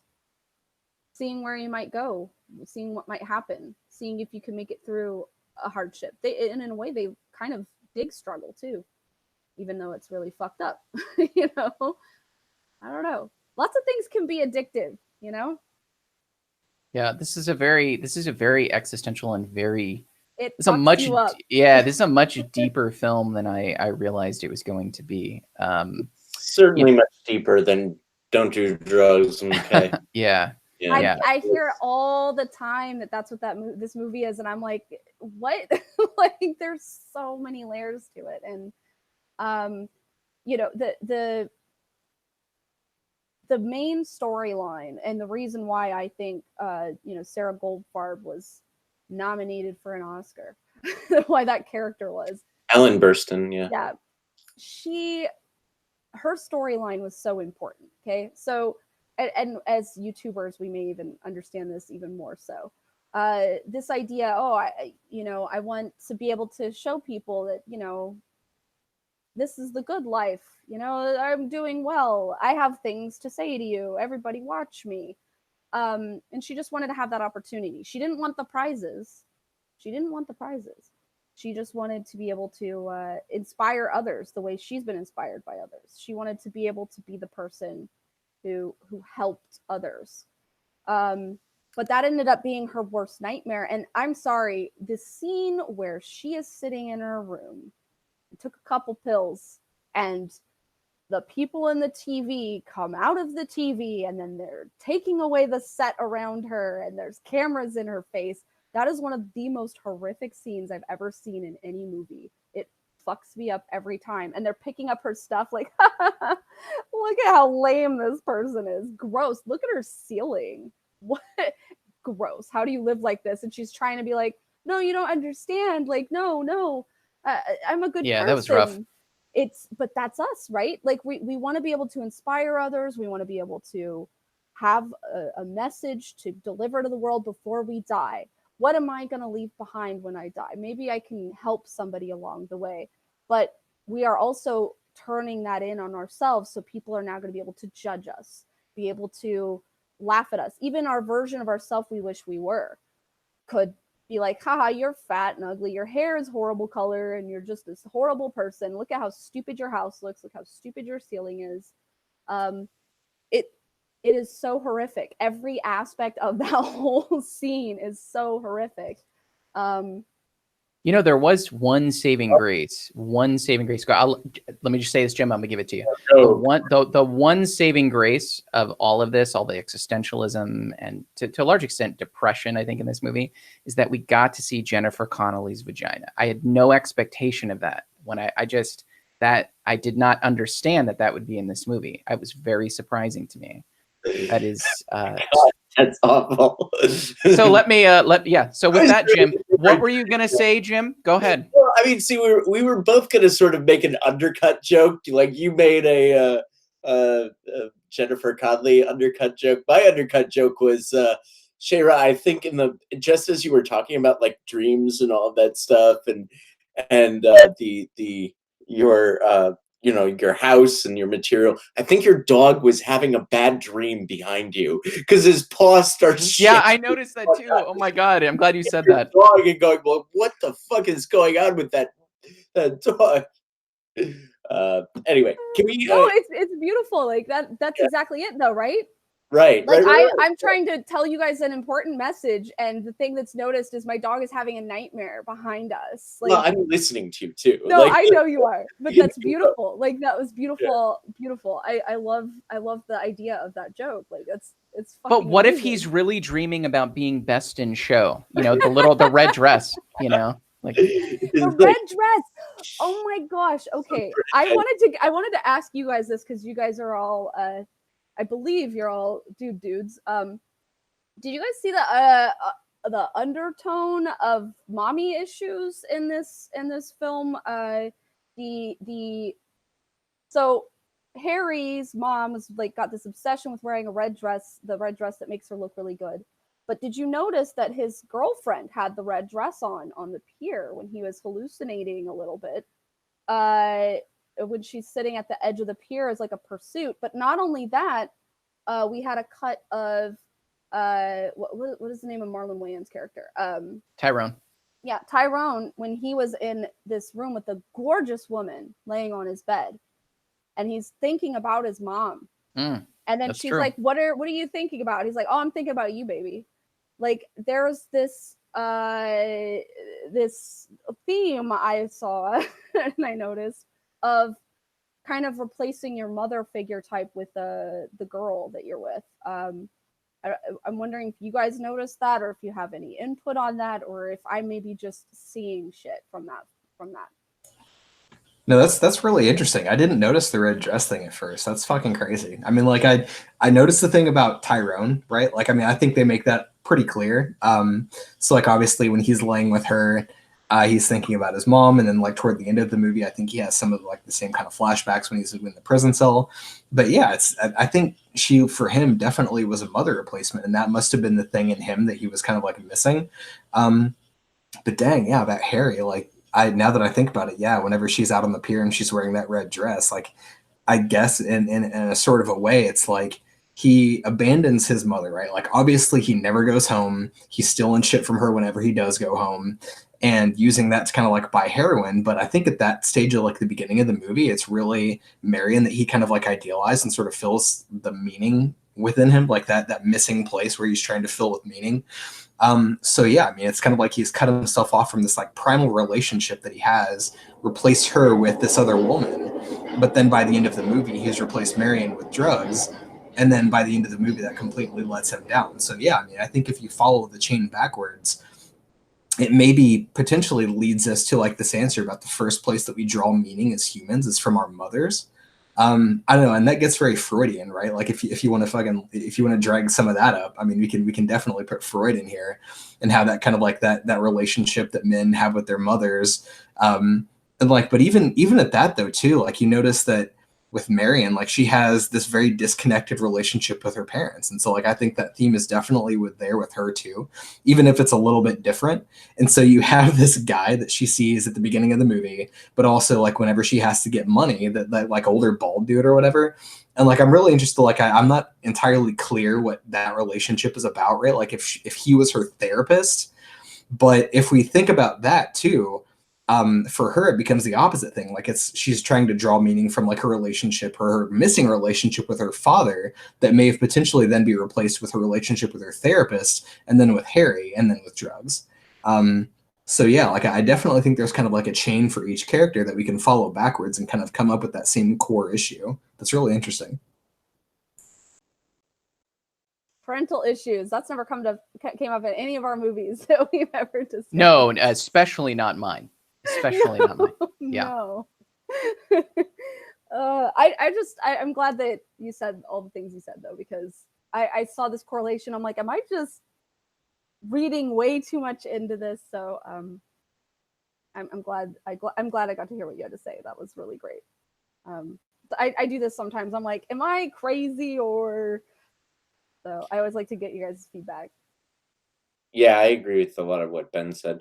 Can we talk about how awesome the music is on this? I would love to discuss the technicality in this film now. I would love to discuss it. Clint Mansell is the composer, and the violin quartet that he's got going on here is absolutely unbelievably awesome. I think the music in this film is almost by itself a character. I'm trying to look up the name. I remember the quartet had a particular name, and that Kronos. It's like with Kronos. Kronos. Yes. Okay. Good. Thank you for finding that for me. They are awesome. I think the music is almost a character in this film. Technically, the music. Oh my God, how good the music is in this movie. That's one thing that I forgot in the last 19 years. How amazing the score is. Also, Ellen Burstyn. I mean, I already said that she should have won the Academy Award over fucking Julia Roberts. Although I think Julia Roberts is a fine actress. No offense to Julia Roberts, but between Aaron Brockovich and Ellen Burstyn in Requiem for a Dream, I'd take Ellen Burstyn every day of the week and twice on Sunday, to quote Aaron Sorkin. I think she's. There are so many scenes where she is just acting by herself. Like she's acting with a refrigerator, for fuck's sake. Like there are scenes where she's acting with a refrigerator as her scene partner. Most of her performance is like her and Darren Aronofsky in a camera. And it's a masterful job of acting. Jared Leto is quite good. Jennifer Connelly, I know we sort of talk about her as look, Jennifer Connelly gets, I think, unfairly maligned because of how beautiful she is. She is absolutely, I mean, of course she's a luminous actress, and she's luminously beautiful, but she is a really good actress, and I think she plays fantastic. Like she's really good in Requiem for a Dream. She's also good in Beautiful Mind, a film that I have some issues with, and House of Sand and Fog is another film that, like, she's not just. I think we focus too much on just how pretty she is. She is absolutely incredible as an actress as well, and I think that gets unfairly downplayed just how good she is. So I wanted to spend some time just talking about this film on sort of a technical level and how good this film is from a technical level. Yeah, The score, technical level is probably the reason why I fell in love with this film. I mean, it did horrify me, but the style of this film is absolutely gorgeous. The first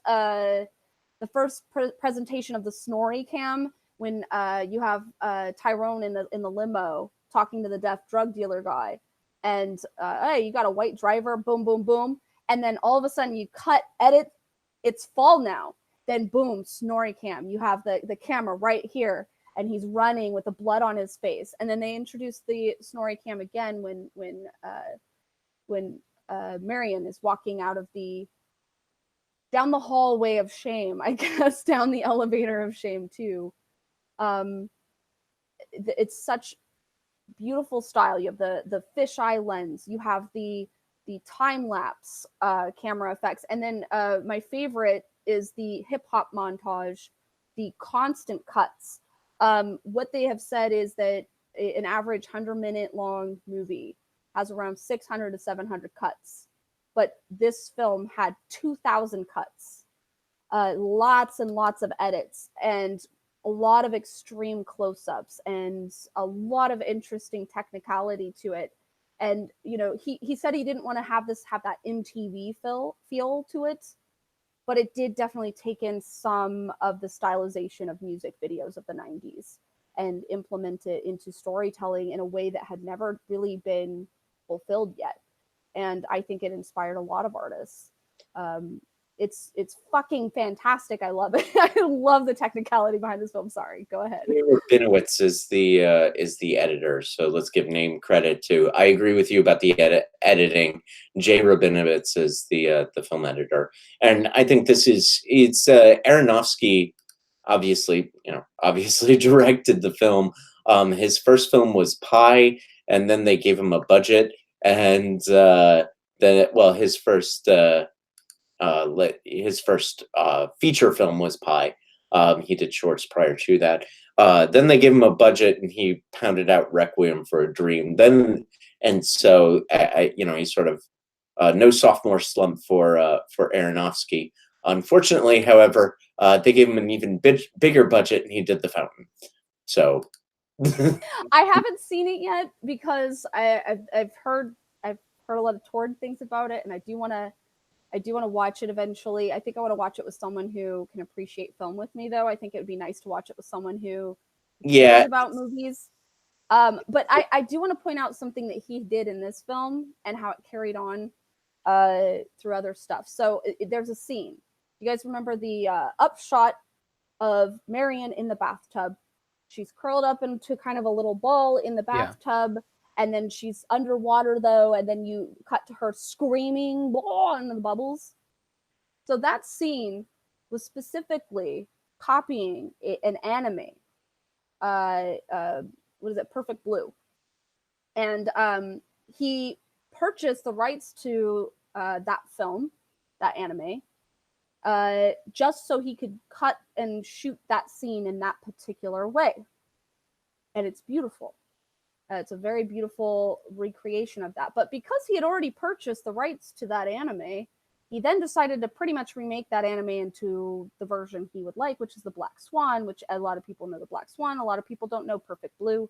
I do suggest you go watch that anime. It is just beautiful shots and very interesting storylines, but I don't know that a lot of people are into anime. But if you see the correlation from this film to Black Swan, maybe then you can dip your toes into the anime world. But there's definitely things that he borrows from the people that he has been inspired by, and then he puts it out there. And I did see that a lot with Pi. It was another one of my favorite films when I was in my teen years. So he's good at borrowing properly. If is that a right way to put it? I like how he borrows things. Homaging instead of stealing, or recontextualizing instead of theft. I think you're right there. And regarding The Fountain, it's a film that has its defenders. I'm not one of them, but there are some people who like it, and they can kind of defend the film. And it's not a film for me. But yeah, Aronofsky, I think, is one of our most interesting filmmakers. And Requiem for a Dream kind of solidified him as one. So yeah, I think you're right. Yeah, what about Ben and Noah? Did you want to talk laud praises, or perhaps talk about this film technically in a negative way? What a shitty soundtrack. Can I just say no, I'm just kidding. I'm just kidding. I'm just kidding. I just want to say, I just want to say, if ever we meet Darren Aronofsky, if we ever go to like a cinema event, Shayra, I want you to walk up to him, just hit on him and say, I like the way you borrow things. Just, I love the way you borrow things. I just want to see what his reaction would be. It's anyway. such an insult, but I'm actually being but I mean, honestly, all good art is borrowed, right? And there's some really great Instagrams I follow where they talk about how film correlates with each other. So they'll take different shots from one movie and another and overlap them, so you see how similar they are, and then oh, that director was totally giving a shout out to that movie from the 50s. That's so cool. Like, I actually like the act. I think it's actually beautiful. I'll hand this over to Ben. The quick thing I would say about this piece is, obviously the music is fucking iconic. I knew the music before I knew the movie. Like, when can I say that?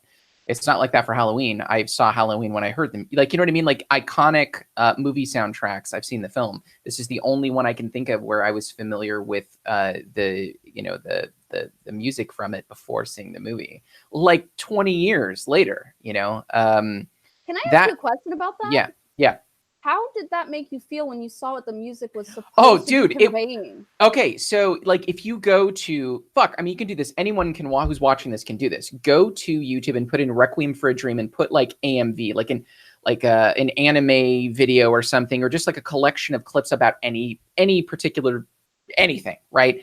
And it's always uplifting. It's the Requiem for a Dream soundtrack is uplifting, and it's like iconic and like building, and it's almost like shit. What am I thinking of?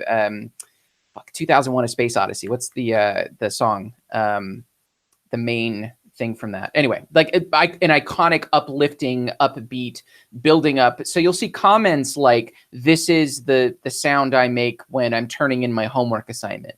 It's like shit like that, right? But you don't know the context of the movie. When you see the movie, it's fucking terrifying. The buildup is not for anything good. It's not a Lord of the Rings track. To me, it was a Lord of the Rings track before this movie. You know what I mean? Like a very epic is the word I was trying to think of. Not iconic, epic, like an epic soundtrack sort of thing.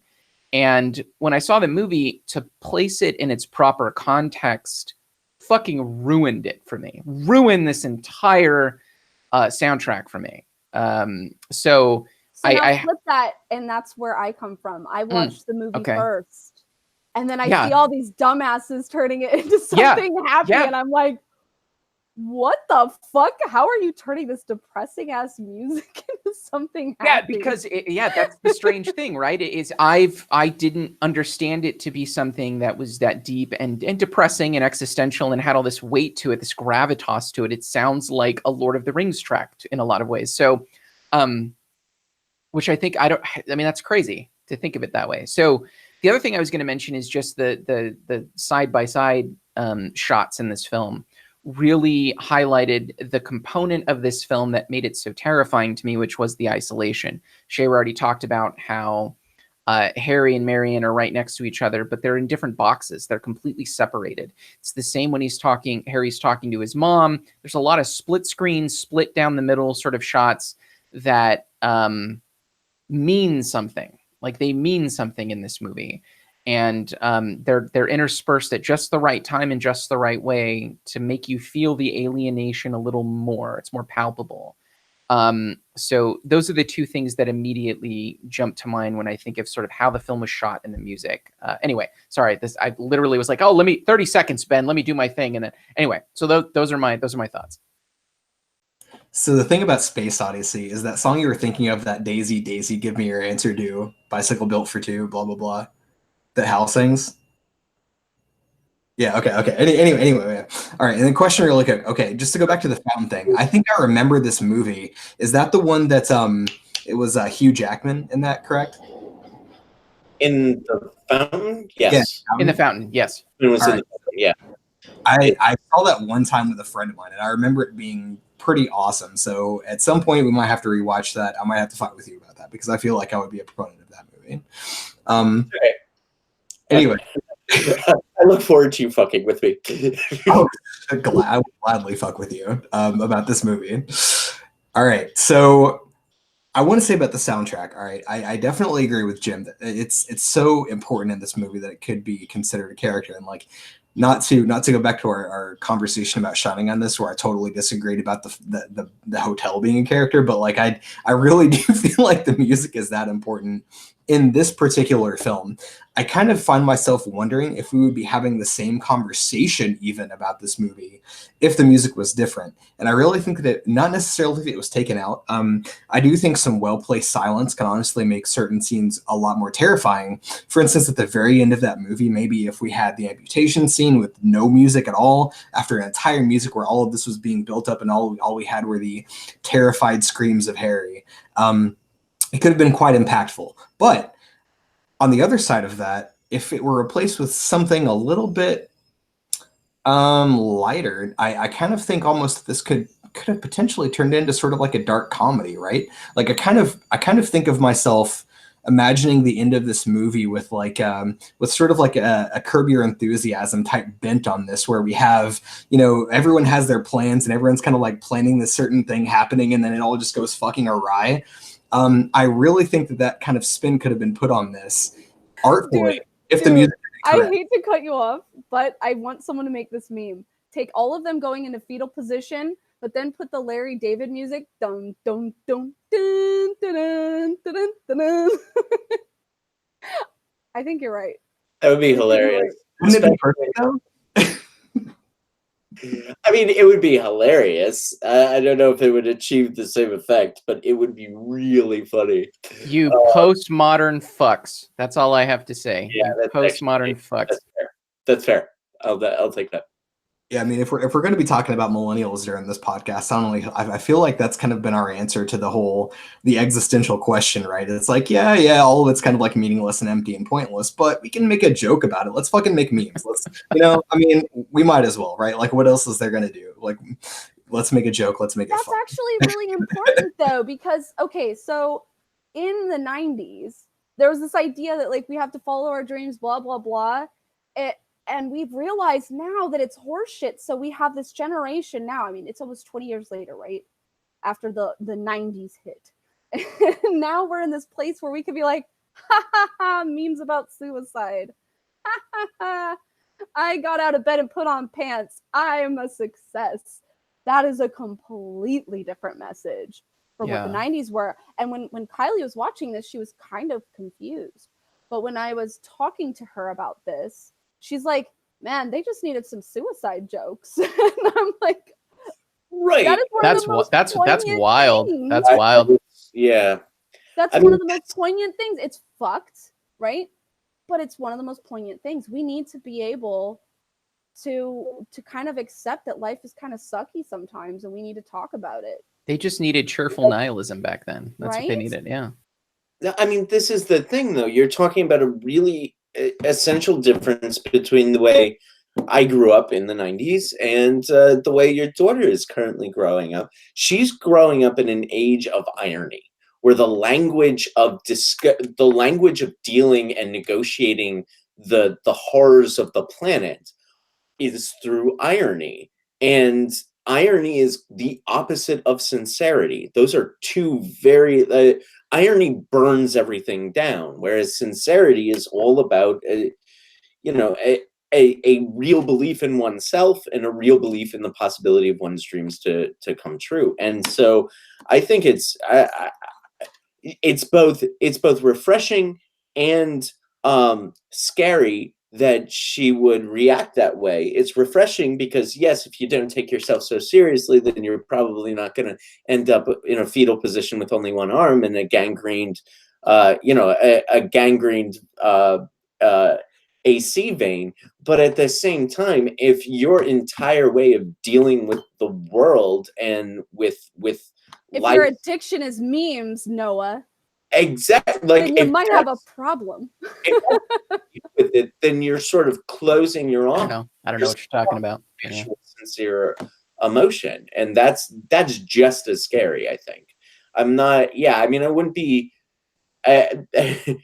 you you and Kylie interact how you want to interact, you know, I'm not getting in the middle of that, but like that, like if I heard my daughter say, oh yeah, they just need a few memes about suicide, that would actually concern me, because irony is, it's a brush fire. It destroys sincerity. It destroys the bullshit that you're fed every day from a bunch of fucking whacked out, life-saving gurus that tell you everything's gonna be positive. No, you know what? Everything's gonna be boring. Everything Sure. is gonna be boring. And sometimes you're gonna feel like utter shit. And there are gonna be times where you do feel like you maybe shouldn't be here anymore. Maybe not necessarily suicide. Not everybody's suicidal, but you can relate sometimes because you're like, you know what? If a rock hit me, knocked me out, and I was gone. I mean, there's probably live with utility. that. I mean, there's utility in that. I mean, fear be damned. I get it. But there's utility in that thinking too. I mean, it may be horrifying to a It certain is extent, horrifying. but there's also utility in it. You know. Yeah, It's a weird philosophy difference between the 90s and the 2019s. It's I'll not even tell that you. much time. What makes this scary, actually, is that hasn't been much time. Imagine 20 years from now, the fuck are we going to be? You know what I mean? Like, that's the scary part to me, is how the rapidity of sort of those philosophical paradigms and those jumps, 20 years. And that's the difference between the way we can encapsulate the way generations think about these sorts of existential issues. It's horrifying. That's the horrifying part to me. it's not that, I mean, it's not that it's not that odd. I mean, Sure. 70s to 90s. That's a big jump too. You're right. Yeah. and even think about Back to the Future. Like Garrett made this observation, so I'm stealing his thoughts on this. But What are you, Aronofsky? He's Aronofskying Garrett's thoughts. Yeah. This got weird. Yeah, I'm Aronofsky and Garrett's thoughts, because he talks about Back to the Future as an existential nightmare. The people who watch Back to the Future in 2015 look at Back to the Future the same way we did when we were watching it in 1985, and that's a pretty scary prospect, is that people are looking back on 1985 the same way we looked back on 1955 when we watched it, when it first came out. Yeah, I mean, you're right. The rapidity of development is both scary, but not that far outside the norm, I think. Yeah. Do you guys want to? Anyone else have any like strands of thoughts they want to go down, or do you guys want to summarize our thoughts in this? Or you guys got anything else you want to talk about? Yeah, I think I've got like one more thread that I kind of want to think about here, right? So like I'm thinking about this from the perspective of our discussion about American Psycho not too long ago. And so like if we're talking about the shift between decades, right? Like I think about this as being an 80s film where you have the pressure of the time period to try and succeed and be this perfect image of this person at the expense of the entire internal experience, driving this person literally insane, I think, or like maybe this, if you want to interpret it that way, right? Like the tension of there being zero reflection on the inside sort of results in this culture where we have this sort of like superficial nightmare. And that's the horror of the 80s. And then you come to the 90s, and maybe it's something more like Requiem for a Dream, where we have this realization that we're chasing our dreams, we're trying to do all these things, and there's all this hope and all this superficial false hope, but we kind of like fall off at the end, and there's really no safety net there from the existential nightmare that we face, to the modern day, I guess, where we have lost memes, where we literally take this incredibly depressing topic about a person finding out that his girlfriend like has a miscarriage or something, and then turning that into a fucking joke where you see the same, just like the pattern in the cartoon everywhere, and you just turn this into this joke about like the form of this entirely depressing thing. And that's kind of like what we're talking about, right? Like that's our sort of inoculation to the seriousness of life.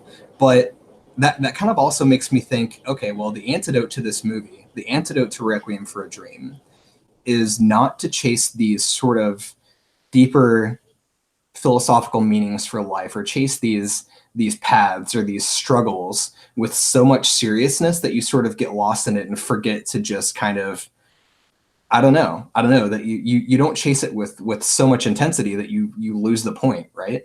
I mean, I think that if you sort of gloss everything over with kind of like a nice humorous ironic sheen, then it keeps you from going to the depths where you completely abandon the thing that you're actually finding meaning in for something that is sort of like a false, like a fool's gold, like not all that glimmers is gold kind of thing, right? Like you're chasing this sort of like end state and you entirely forget yourself in that. But that kind of reminds me a little bit of Fight Club too. Like I feel like Fight Club is sort of the antithesis of this, because at the beginning of the movie you have sort of similar states where you have a main character who is sort of obsessed with this superficial image, but then you have like two different paths being followed, whereas like what's her name? Sarah? Is it? I forget. Yeah, Sarah Goldfarb kind of like gets obsessed with that image to an extreme degree, takes drugs to be able to kind of like push this narrative forward for herself. Whereas the narrator in Fight Club kind of like completely abandons that and sort of like embraces the psychosis and burns it all down in that brush fire of irony, right? I think like the quote that I'm thinking of there is that you are not your job, you are not how much money you have in the bank, you are not the car you drive, you are not the contents of your wallet, you are not your fucking khakis, you are the all singing, all dancing crap of the world. It's like this ultimate acceptance that we're all just here kind of like randomly vibrating matter in this sort of like existential horror. There's no answer at the end of the day. So you can either let that drive you mad and you can fall into a pit of despair, you can fall into the void, or you can just let it go and kind of fucking go with it and burn the whole thing down, because why not, you know? I just saw you in a beautiful blue dress in your ice castle. Just start going, let it go, let it go. I am telling That's what my audience, daughter's generation, that's what their Disney princesses are telling them. What look at the difference between our Disney princesses and hers. Right? Yeah, our Disney princesses were aspirational and hers are both ironic and aspirational. And that's I mean, trust me, I understand the draw of irony, and that makes a lot of sense to me, but I'm also not I'm also sensitive to the possibility that irony You is don't want us to get addicted to it. exactly that. And Thank you. which is what the point of the movie was, right? It- Too much of a good thing. So it's won't be good. balanced. So it's balanced. Like what Balance. I'm getting from all of you is a kind of balance, because it's like if we go too far, Ben, like, and I don't think Ben is advocating this, but let's say we go too hard on Ben's trip, right? This is getting super meta. We go too hard on Ben's trip. We're Deadpool-icizing, you know, everything that we do, and it's all about irony, and there's a loss there. But at the same time, you know, the sort of self-help 90s reach your goals, you know, you can do it, just say no, just do this, just fill in the blank. That's also the opposite of the opposite extreme of the issue. It's almost like there's a formula, and if you get too far one way, you kind of go to the other, and it's a balance. And finding that sort of equilibrium is sort of maybe the antidote to Requiem for a Dream. It's a bit of stoicism, a bit of acceptance at the same time, a bit of fight. You know, there's a little bit of everything there. I mean, and that sounds like it would be the sort of antidote for something so deeply depressing and nihilistic and really just rough. Yeah, imbalanced as life. You know, maybe that's something like the way to fix this. It's very interesting. But also, I mean, you know, irony is sort of a product. At least the ubiquity of irony is a product of post-structuralism, and post-structuralism and postmodernism kind of argues beware of any narratives that Structures fix anything. Yeah. Especially the ones that say, oh, if we just find a balance, if we work that, you know, even those post-structuralism would burn all over. So I mean, this is, I feel like this has been like how to live with deadly analysis. We've almost become like. Don't tell me we're turning into self-help gurus, because I will fucking freak out. Don't. What was that? Don't say we're turning into self-help gurus. That's A little bit, though, aren't we? Like we kind of like welcome to the Foucault Deadly Analysis Hour. Like yeah. But like how that's a great that's this movie. Like I think you can't do this movie justice without these conversations. If we were to Bloodbath and Beyond this shit, we'd be like, oh, don't do heroin. That's not this. I'm being so rude. That's not this movie. This movie is meant to make you go that extra step and feel that uncomfortability in a very raw way. Very raw. Hold on. Very raw way. Sorry, it's from Raw. That poster. Anyway, oh, holy crap. Okay, I'm good. Sorry, that's what I get for trying to show you a Parisian on my my thing. Anyway, so yeah, I feel like you're not going to do this movie justice without going that extra step and talking about these sort of like, I never would have guessed that it would have jumped the fence between like millennials and Gen X maybe, but like that's the dating part of this movie. That's the looking back on and seeing sort of like, I guess the message back then versus how we interpret it now. Like we're interpreting this movie 20 years later, and it's not the sort of movie that you can easily, like it's very dated in that sense in terms of the message, in terms of what was going on. So I think we did this movie really good justice by trying to dance around these issues with a bit of irony, Deadpoolization thrown into the mix too. Throw in some more irony. Yeah. Oh my God. I love irony. Sprinkle that shit on like it's cheese. So Go. the ironic part about it is it's telling us that there are all these things that we're inundated with that are trying to manipulate us, right? You have these like people on TV trying to sell us stuff. There's all these people trying to send you down these get rich quick ideas and quick fixes and all that stuff. But the film in and of itself is a form of manipulation in this way. I mean, if you look at it, the music, the lighting, even in Sarah Goldfarb's apartment, is this like weird greenish, like yellowish, like putrid color that at first pops up when he is noticing his mom's on drugs. It's behind the refrigerator, but then the entire house has that weird greenish, yellowish lighting of grossness. And then you realize that he's using manipulative practices to tell his story. With the editing and the camera work and the lighting and the way that all this stuff is portrayed, it's meant to manipulate you in a way that makes you nauseous and uncomfortable and sad, where you could easily replace the music with something more uplifting and it would change the story. In the scene where he's telling his girlfriend Marion, hey, yeah, you can follow your dreams and make this wonderful thing, scary music is playing in the background as opposed to something positive and uplifting of him supporting his girl. I mean, and doesn't that go to the narrative of the search being part of, like the way you search being part of the problem? Like if the scary music is happening, if the buildup is happening when you are in moments of the film where it's positive and it's the goal-oriented aspects of this movie, when things aren't necessarily at their worst, is when the most horrifying tunes start to begin. Like that's the point, right? I think that's the brilliance of this movie. If I could encapsulate it, that's how I would encapsulate it. It's like the building up during moments when things are great, or I shouldn't say great, but they're goal oriented. We're going to do this. It's good. Let's go. We're going to be this. We're going to get this. And that's when the scariest music starts happening. Like that's really that's a really great way to film a movie. But it's also very manipulative. It is super fucked up. That's why it's so great. I did ask some people in the chat if they wanted to say anything before we go. Byron brought up Black Swan, and that is more considered one of his horror movies. Do you guys consider that a horror movie as well? Oh, yes. I think it's a fantastic horror film. I'm a huge fan. Yes. Yeah. Absolutely. 2 thumbs up for Black Swan. I'd rate it just about the same as I would rate Requiem for a Dream. Same star rating, but it's a different film and it's doing different things, and I like what it's doing. I like Black Swan a lot.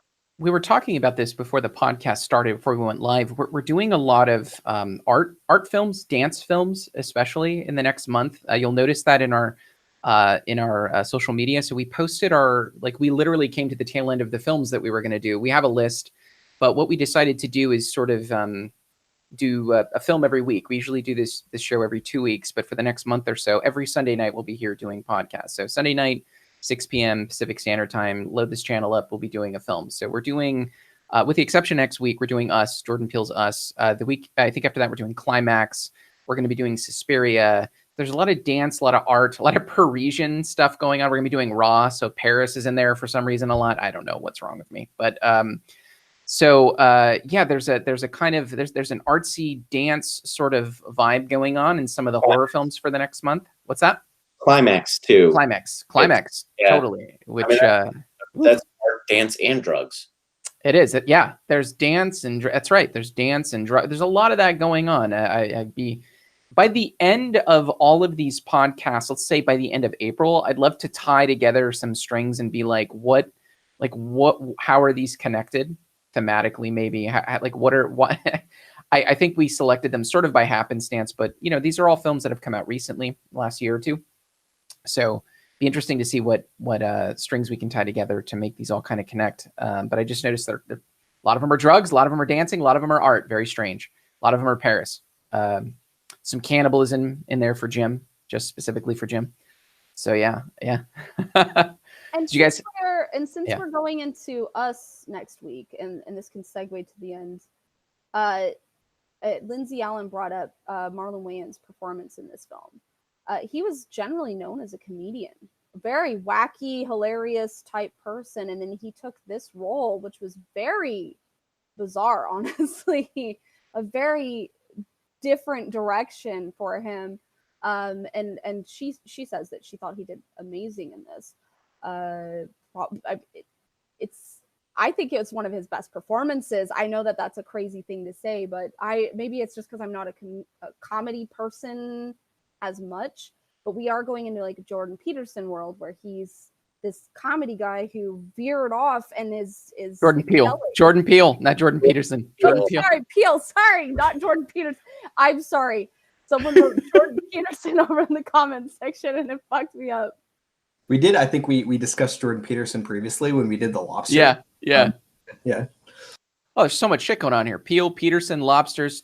God damn, this got meta very quickly. Holy shit. Sorry. My point is the comedy veering off into these scary drama situations. What do you guys think of that? Because we've talked about this a number of times. We've talked about like this idea that comedy and horror are almost on the same kind of rhythm. But I almost like them better in their drama and horror modes. What do you guys think? Yeah, like my 5-second thing is that there's an insight into the nature of reality that comedians and people who understand horror, I think, share. I think that some of the world is so utterly terrifying and comedic that it shares a funny bone. It shares some spot in the human condition that I guess comedians tap into. You know how comedians can point out things that you just already knew, but you never really thought about, and they point it out and you laugh. I think horror is the same way. I think horror is reflective in the same way that comedy is reflective. And I think a good comedian can do a good horror film if those two things connect in the right sort of way. Jordan Peele's a great example of that. Both work on shock.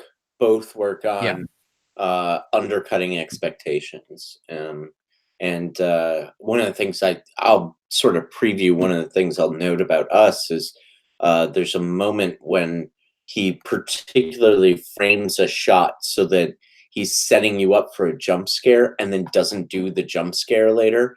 And I think that's absolutely genius because when he does do jump scares later, it makes it even more effective. Both comedians and horror filmmakers work on shock. I don't know how that works as an actor, though. Whether or not I thought Marlon Wayans was good in this. I really liked him. In fact, I would like him to do more drama and more horror films because his comedy doesn't really work for me.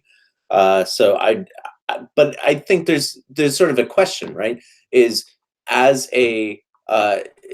a difference between Jordan Peele, who is kind of the auteur of Get Out and Us, and using the same type of comedy horror tools of shocking, undercutting, social commentary, etc. And then as an actor, there are different tools at play as a comedian than as a drama and horror artist. So he's not necessarily, Marlon Wayans isn't necessarily the author of Requiem for a Dream, even though of course he's an artistic participant. So I think there is a difference between the two art forms and how it works. Marlon Wayans was like, I just needed a paycheck. Like, I was broke.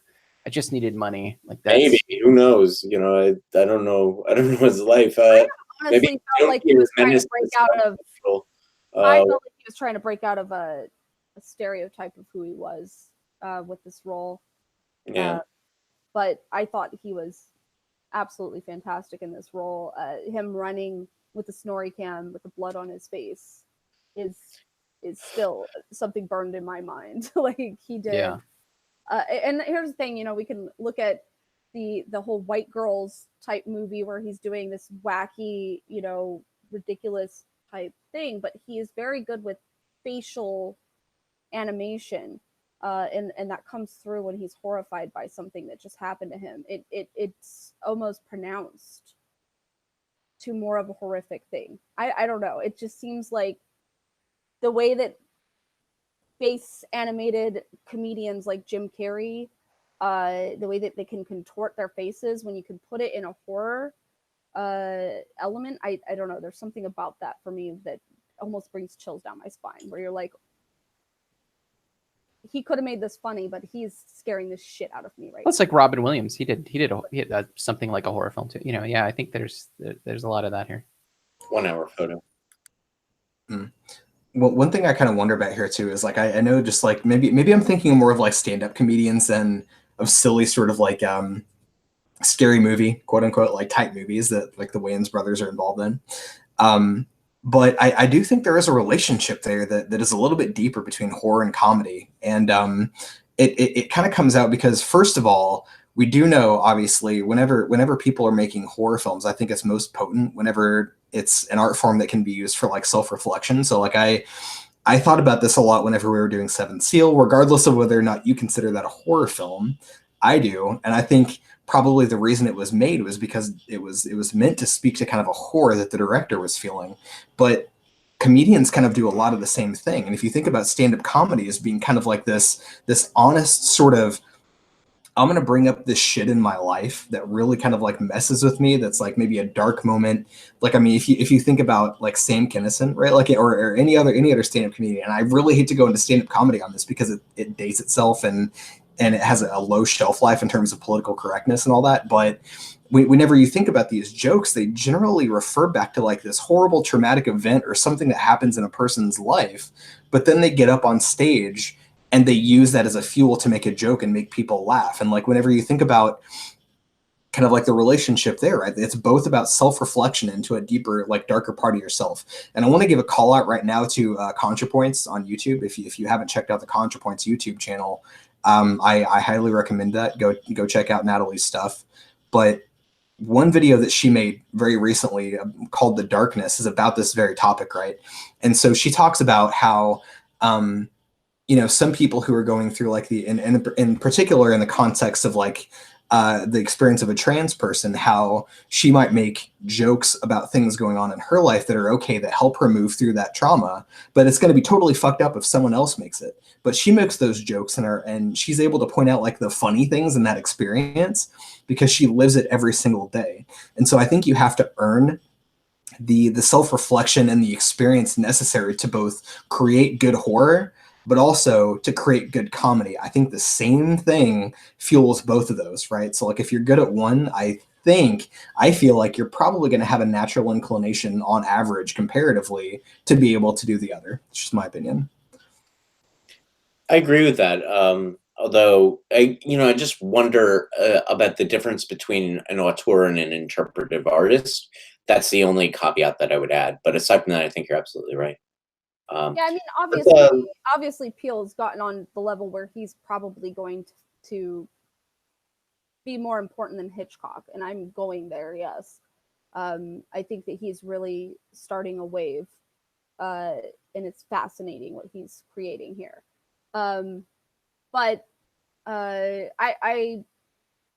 feel like there is this connection that I have been continuously talking about the entirety of this show, honestly.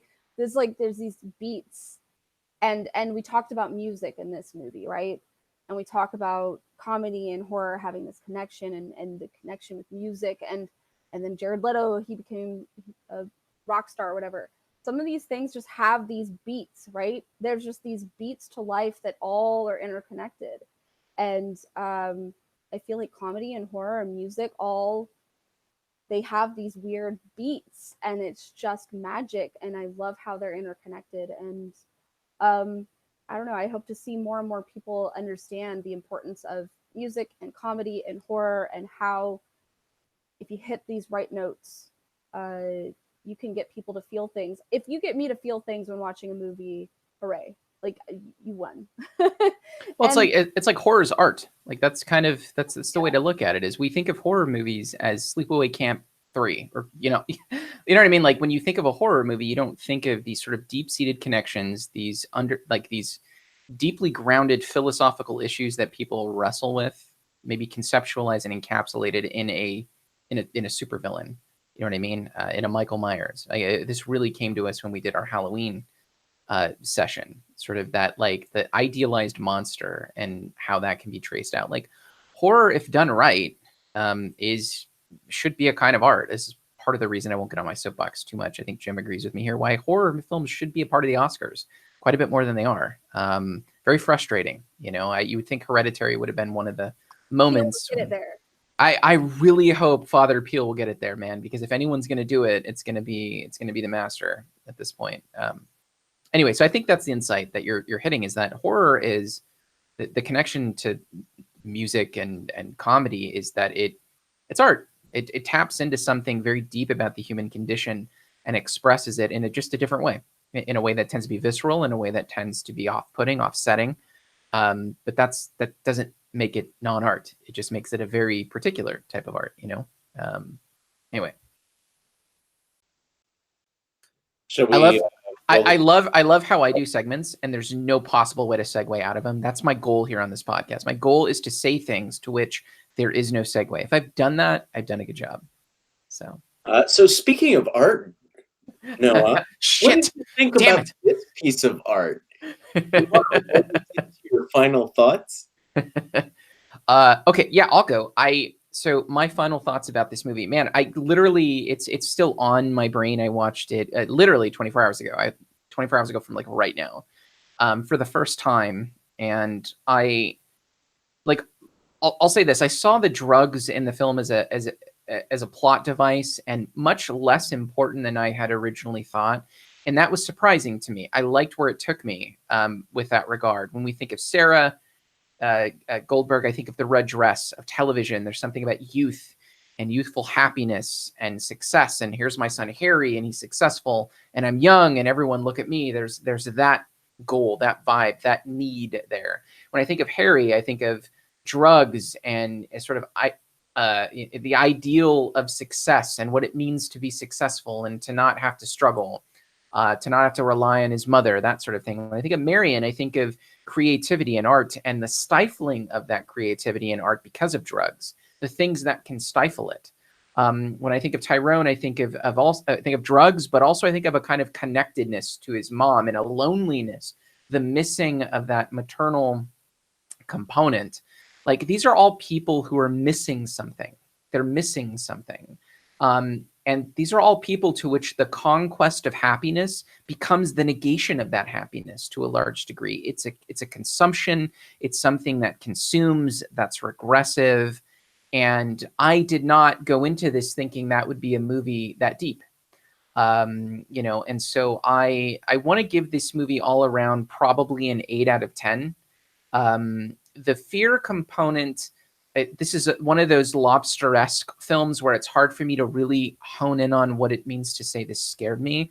But overall, my brain goes straight to 8 out of 10, 4 out of 5. It's the acting is great. The music is iconic. It is epic, despite the fact that my brain has wired it to think it's Lord of the Rings soundtrack for some damn reason. You know, I really like this movie. It exceeded my expectations. You know, I have not seen Pi. I saw Mother. I think this is better than Mother. But I love this film. It's a great movie. It was scary in the sense that it made me think about myself and what am I doing? Like, what is Noah doing that is similar to these characters? What am I seeking after? What idealizations do I have about the sort of person I need to be? Because I'm that kind of way. Like, that's how I think. I'm very goal oriented. I have a very addictive personality. It's easy for me to consume and to try and go, that's what I want. I'm going to get it. And, you know, everything else be damned. And so this movie was a reminder of the kind of need for a stoicism, acceptance, reflection, realization of who one is in light of those things, understanding the capacity one has for addiction or for the need to fulfill some life end goal, like taking a step back and breathing. This movie's almost, for me, this is going to sound crazy, almost an exercise in mindfulness, which is wild to think about. Like, for me, it's the ability to go, am I like that?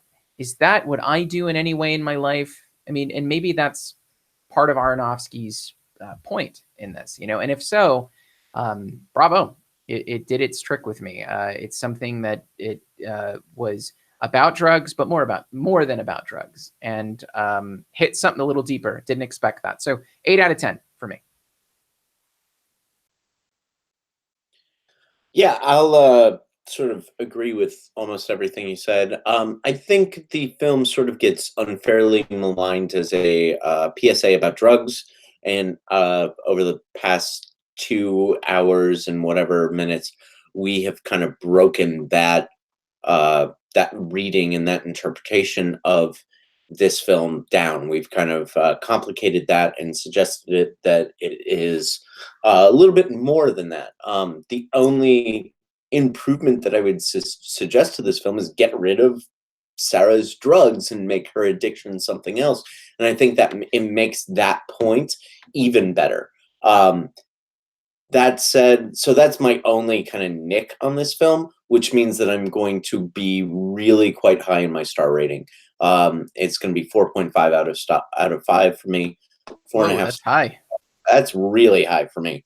Yeah, I mean, I was sort of hovering about 4. I think originally I was at 4. But yeah, this is, the more I think about this film, the more I don't want to, the more I want to give it a little bit of a higher rating.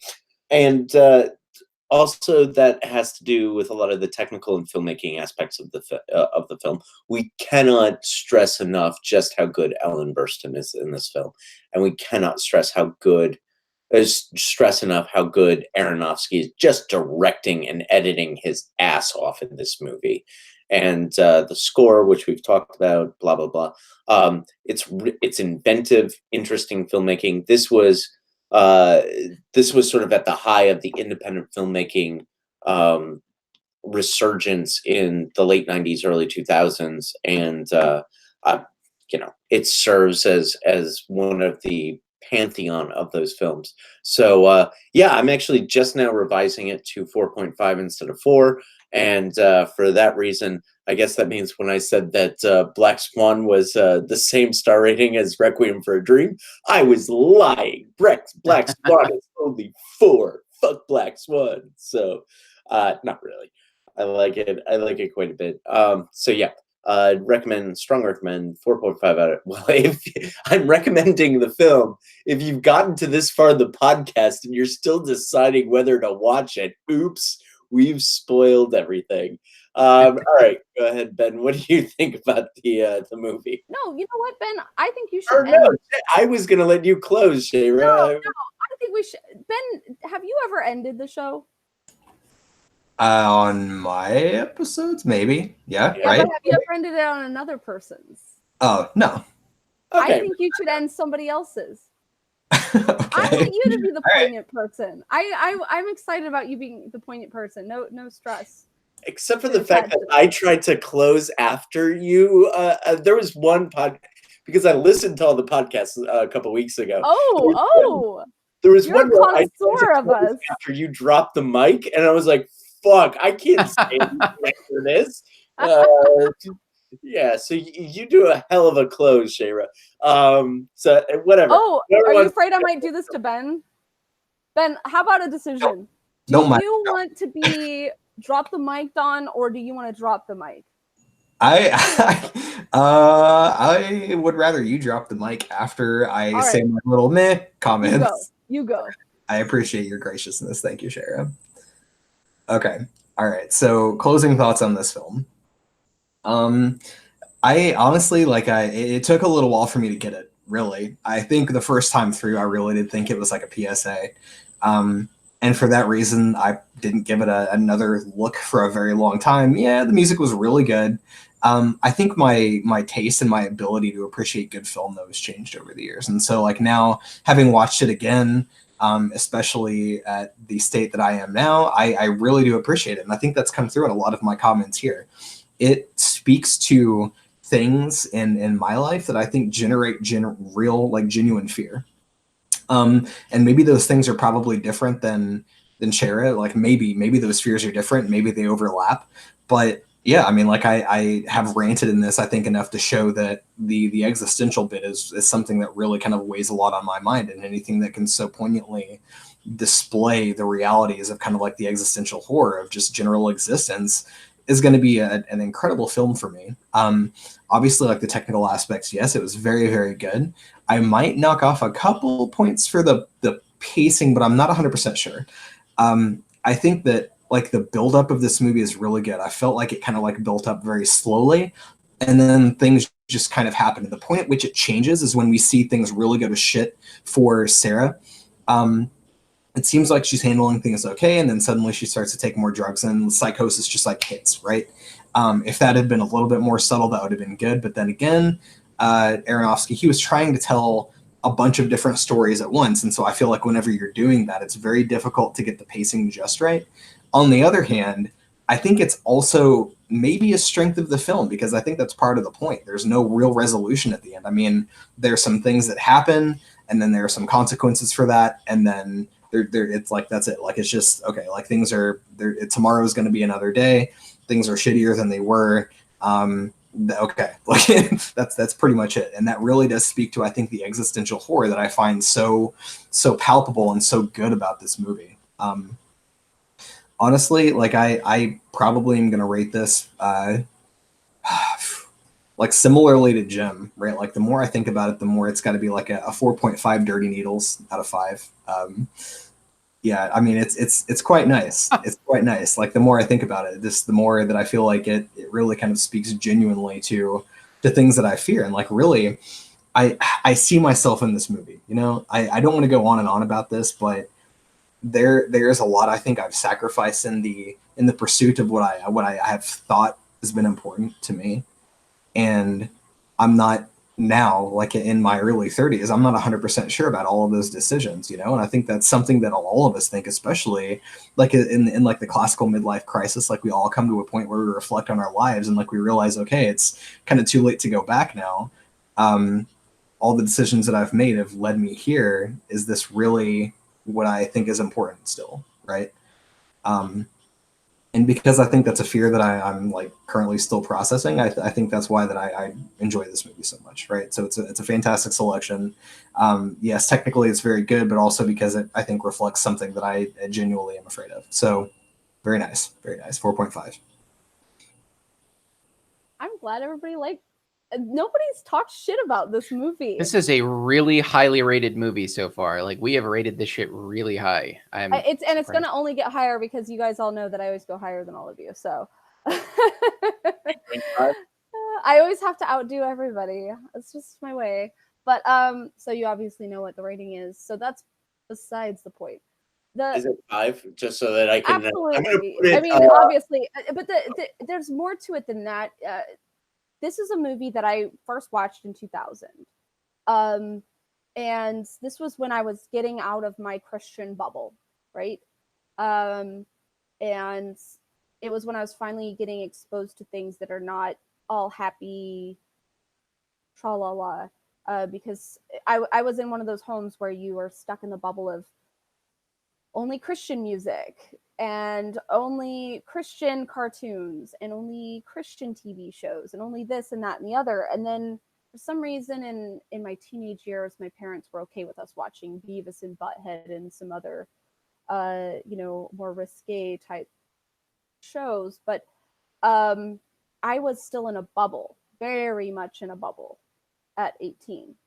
And when I saw this film, I was still in my bubble in a way. So you have 18-year-old Bubble Shayra who watched this film, and then you have 36-year-old Shayra watched it today. And I will tell you, this film still hit me, boom, hit me hard. I've seen it a bunch of times, and it still hits me hard. I don't know how people can call this a movie that's not rewatchable, only in that they are unable to process the horror at the end. I understand that that's hard to swallow, but that doesn't mean it doesn't have rewatchability. This film, every time I watch it, I see something new. Oh, they use that kind of lighting there, or oh my gosh, she said this. Oh my gosh, it connects to that. There's so much rewatchability to this. I highly suggest people rewatch this film because it is still speaking volumes 20 years later. And mind you, I watched this film and it was at a time where nobody had really seen it. And I would talk to people and I'm like, oh yeah, one of my favorite movies, Requiem for a Dream. And people would say, I've never seen it. I've never even heard of it. So I'd be the person to introduce it to them, which is why I've seen it so many times. Not because I'm like, oh yeah, I got to see him get his arm amputated. No, it's because I'm like, oh no, I really think this is a movie that you need to see. I'll watch it with you. And every time, you know, when you have that thing you really like, and you sit down and someone watches it, and you're like, you keep looking at them, and you're like, you like it, you like it. It's that for me. So that's what this film has always been, and at no point in time has it ever disappointed. And now I get to have my friend Noah watch it for the first time and hear his first insights on watching it. And it's 20 years later and it's still boom hits. I'm sorry. This is a fantastic film. It stands up to the test of time. 20 years later, still hitting. That stands up to the test of time. So, and the music, the lighting, the amazing film techniques that we do see a lot of people copy now. And maybe it seems dated because we see so many people copying it, but god damn, it's so good. It's good shit. It's great storytelling. I do like the long takes. I'm a huge fan of a long take, but I'm a huge fan of someone who knows how to edit things into little snippets and tell a story that way too. I don't discriminate on the editing too much or editing too little. I like it both if it's done right? If someone knows what they're doing and if they have a science to it, fuck yeah, I'm all for it. So, and his copying of different things, fantastic shit too. Honestly, I want to have his entire library under my belt. Like I do. I hope we get there. So, maybe we'll do Black Swan somewhere down the line. I hope we do. And talk about, oh gosh, there's so much to talk about there, but there's similar parallels here. So I hope we reflect on the stuff we talked about here, take it over to Black Swan and discuss the different editing techniques and the idea of psychosis and psychological issues. And anyway, tied for the 5th highest in the history of the podcast. This is one of my favorite films, and I'm glad that everybody liked it. I'm really happy. And I find it funny though, because just before the show, Jim tells me that he did some science and math and decided that I was the person who gives the highest ratings to all of the movies we watch. And then I'm like, well, I have to fucking give my movie that I love and that I've been wanting to talk about for 2 years a high rating. I'm sorry. So yeah, I'm just going to keep that statistic up. It's fine. So yeah, you give an average rating of 4.09, which is the highest. I like movies a lot. 4.06 to 4.09. That just means we pick bomb-ass fucking movies. That's what it means. I like our guys' picks. I do. I really like what you guys choose. Even my rating is, even my average overall rating is 3.4, which is pretty high for me. I feel like this is going to start to change whenever we start just doing more new movies and more audience picks. Yep. Not to It talk too much will. shit, but I know I my like your guys' guys. taste in movies, but I don't know that I like new stuff or what others might choose. I don't know. It's going to change with Martyrs. It's going to change with Martyrs. That's my vibe. That's my vibe. Well, we have so many star ratings. We have so much data set that, you know, you'd have to go on a run of 2 stars and 1 stars to really affect your average. But Yeah, we've talked a lot of movies on this podcast. So, and we will talk more next week. hell yeah. That's so cool though. Like, I don't know. I feel like this is one of the longest relationships I've ever had on the internet. Like, we're practically married. Longest relationships I've ever had. Yeah, we've been doing this podcast for, well over. It's got to have been almost 2 years, right? Almost 2 years, I think. It's Yeah, over 2 years. Yeah. damn, we're old. Jesus. Well, on that note, join us next week because we're going to keep the shit going. We will be doing Jordan Peele's Us next Sunday Will you night. be wearing a red dress because you're feeling old right now? Hell yeah. I was going to do that anyway for no other reason. I was just in the mood for a red dress. Fuck. Totally. Yeah, so we're going to be doing Us. And right now, 1, 2, 3, we have 4 hosts right now. We're going to add 1 more for Us just so I can look at the camera and say, I got 5 on it. That's why I won it. That was a terrible joke. It was a terrible joke. Terrible. Yes, thank you. So we're going to be doing Us next week, 6 p.m. After that, the week after that, so this is the 7th of April, we are doing Climax, which is a French expose on Parisian orgasms. It's a great, great movie. And then we're doing Suspiria, 1977 versus 2018. We're doing Annihilation the week after that, and then we're doing Martyrs at the end of April. So if you have any recommendations, feel free to put them in this chat or in the comments of this video. We have a separate section on our film list where highly rated or selected, just people who say the same film over and over again. Martyrs is a good example. It's been the one that almost everybody has said we need to do. So I put it on the list. So we're doing that next month. If there's anything else that you want us to do, let us know on our social media. Check us out on Facebook, Instagram, and Twitter. Pretty active on there, trolling other channels in a good way, in a horror-esque capacity, you know. So check us out on our social media.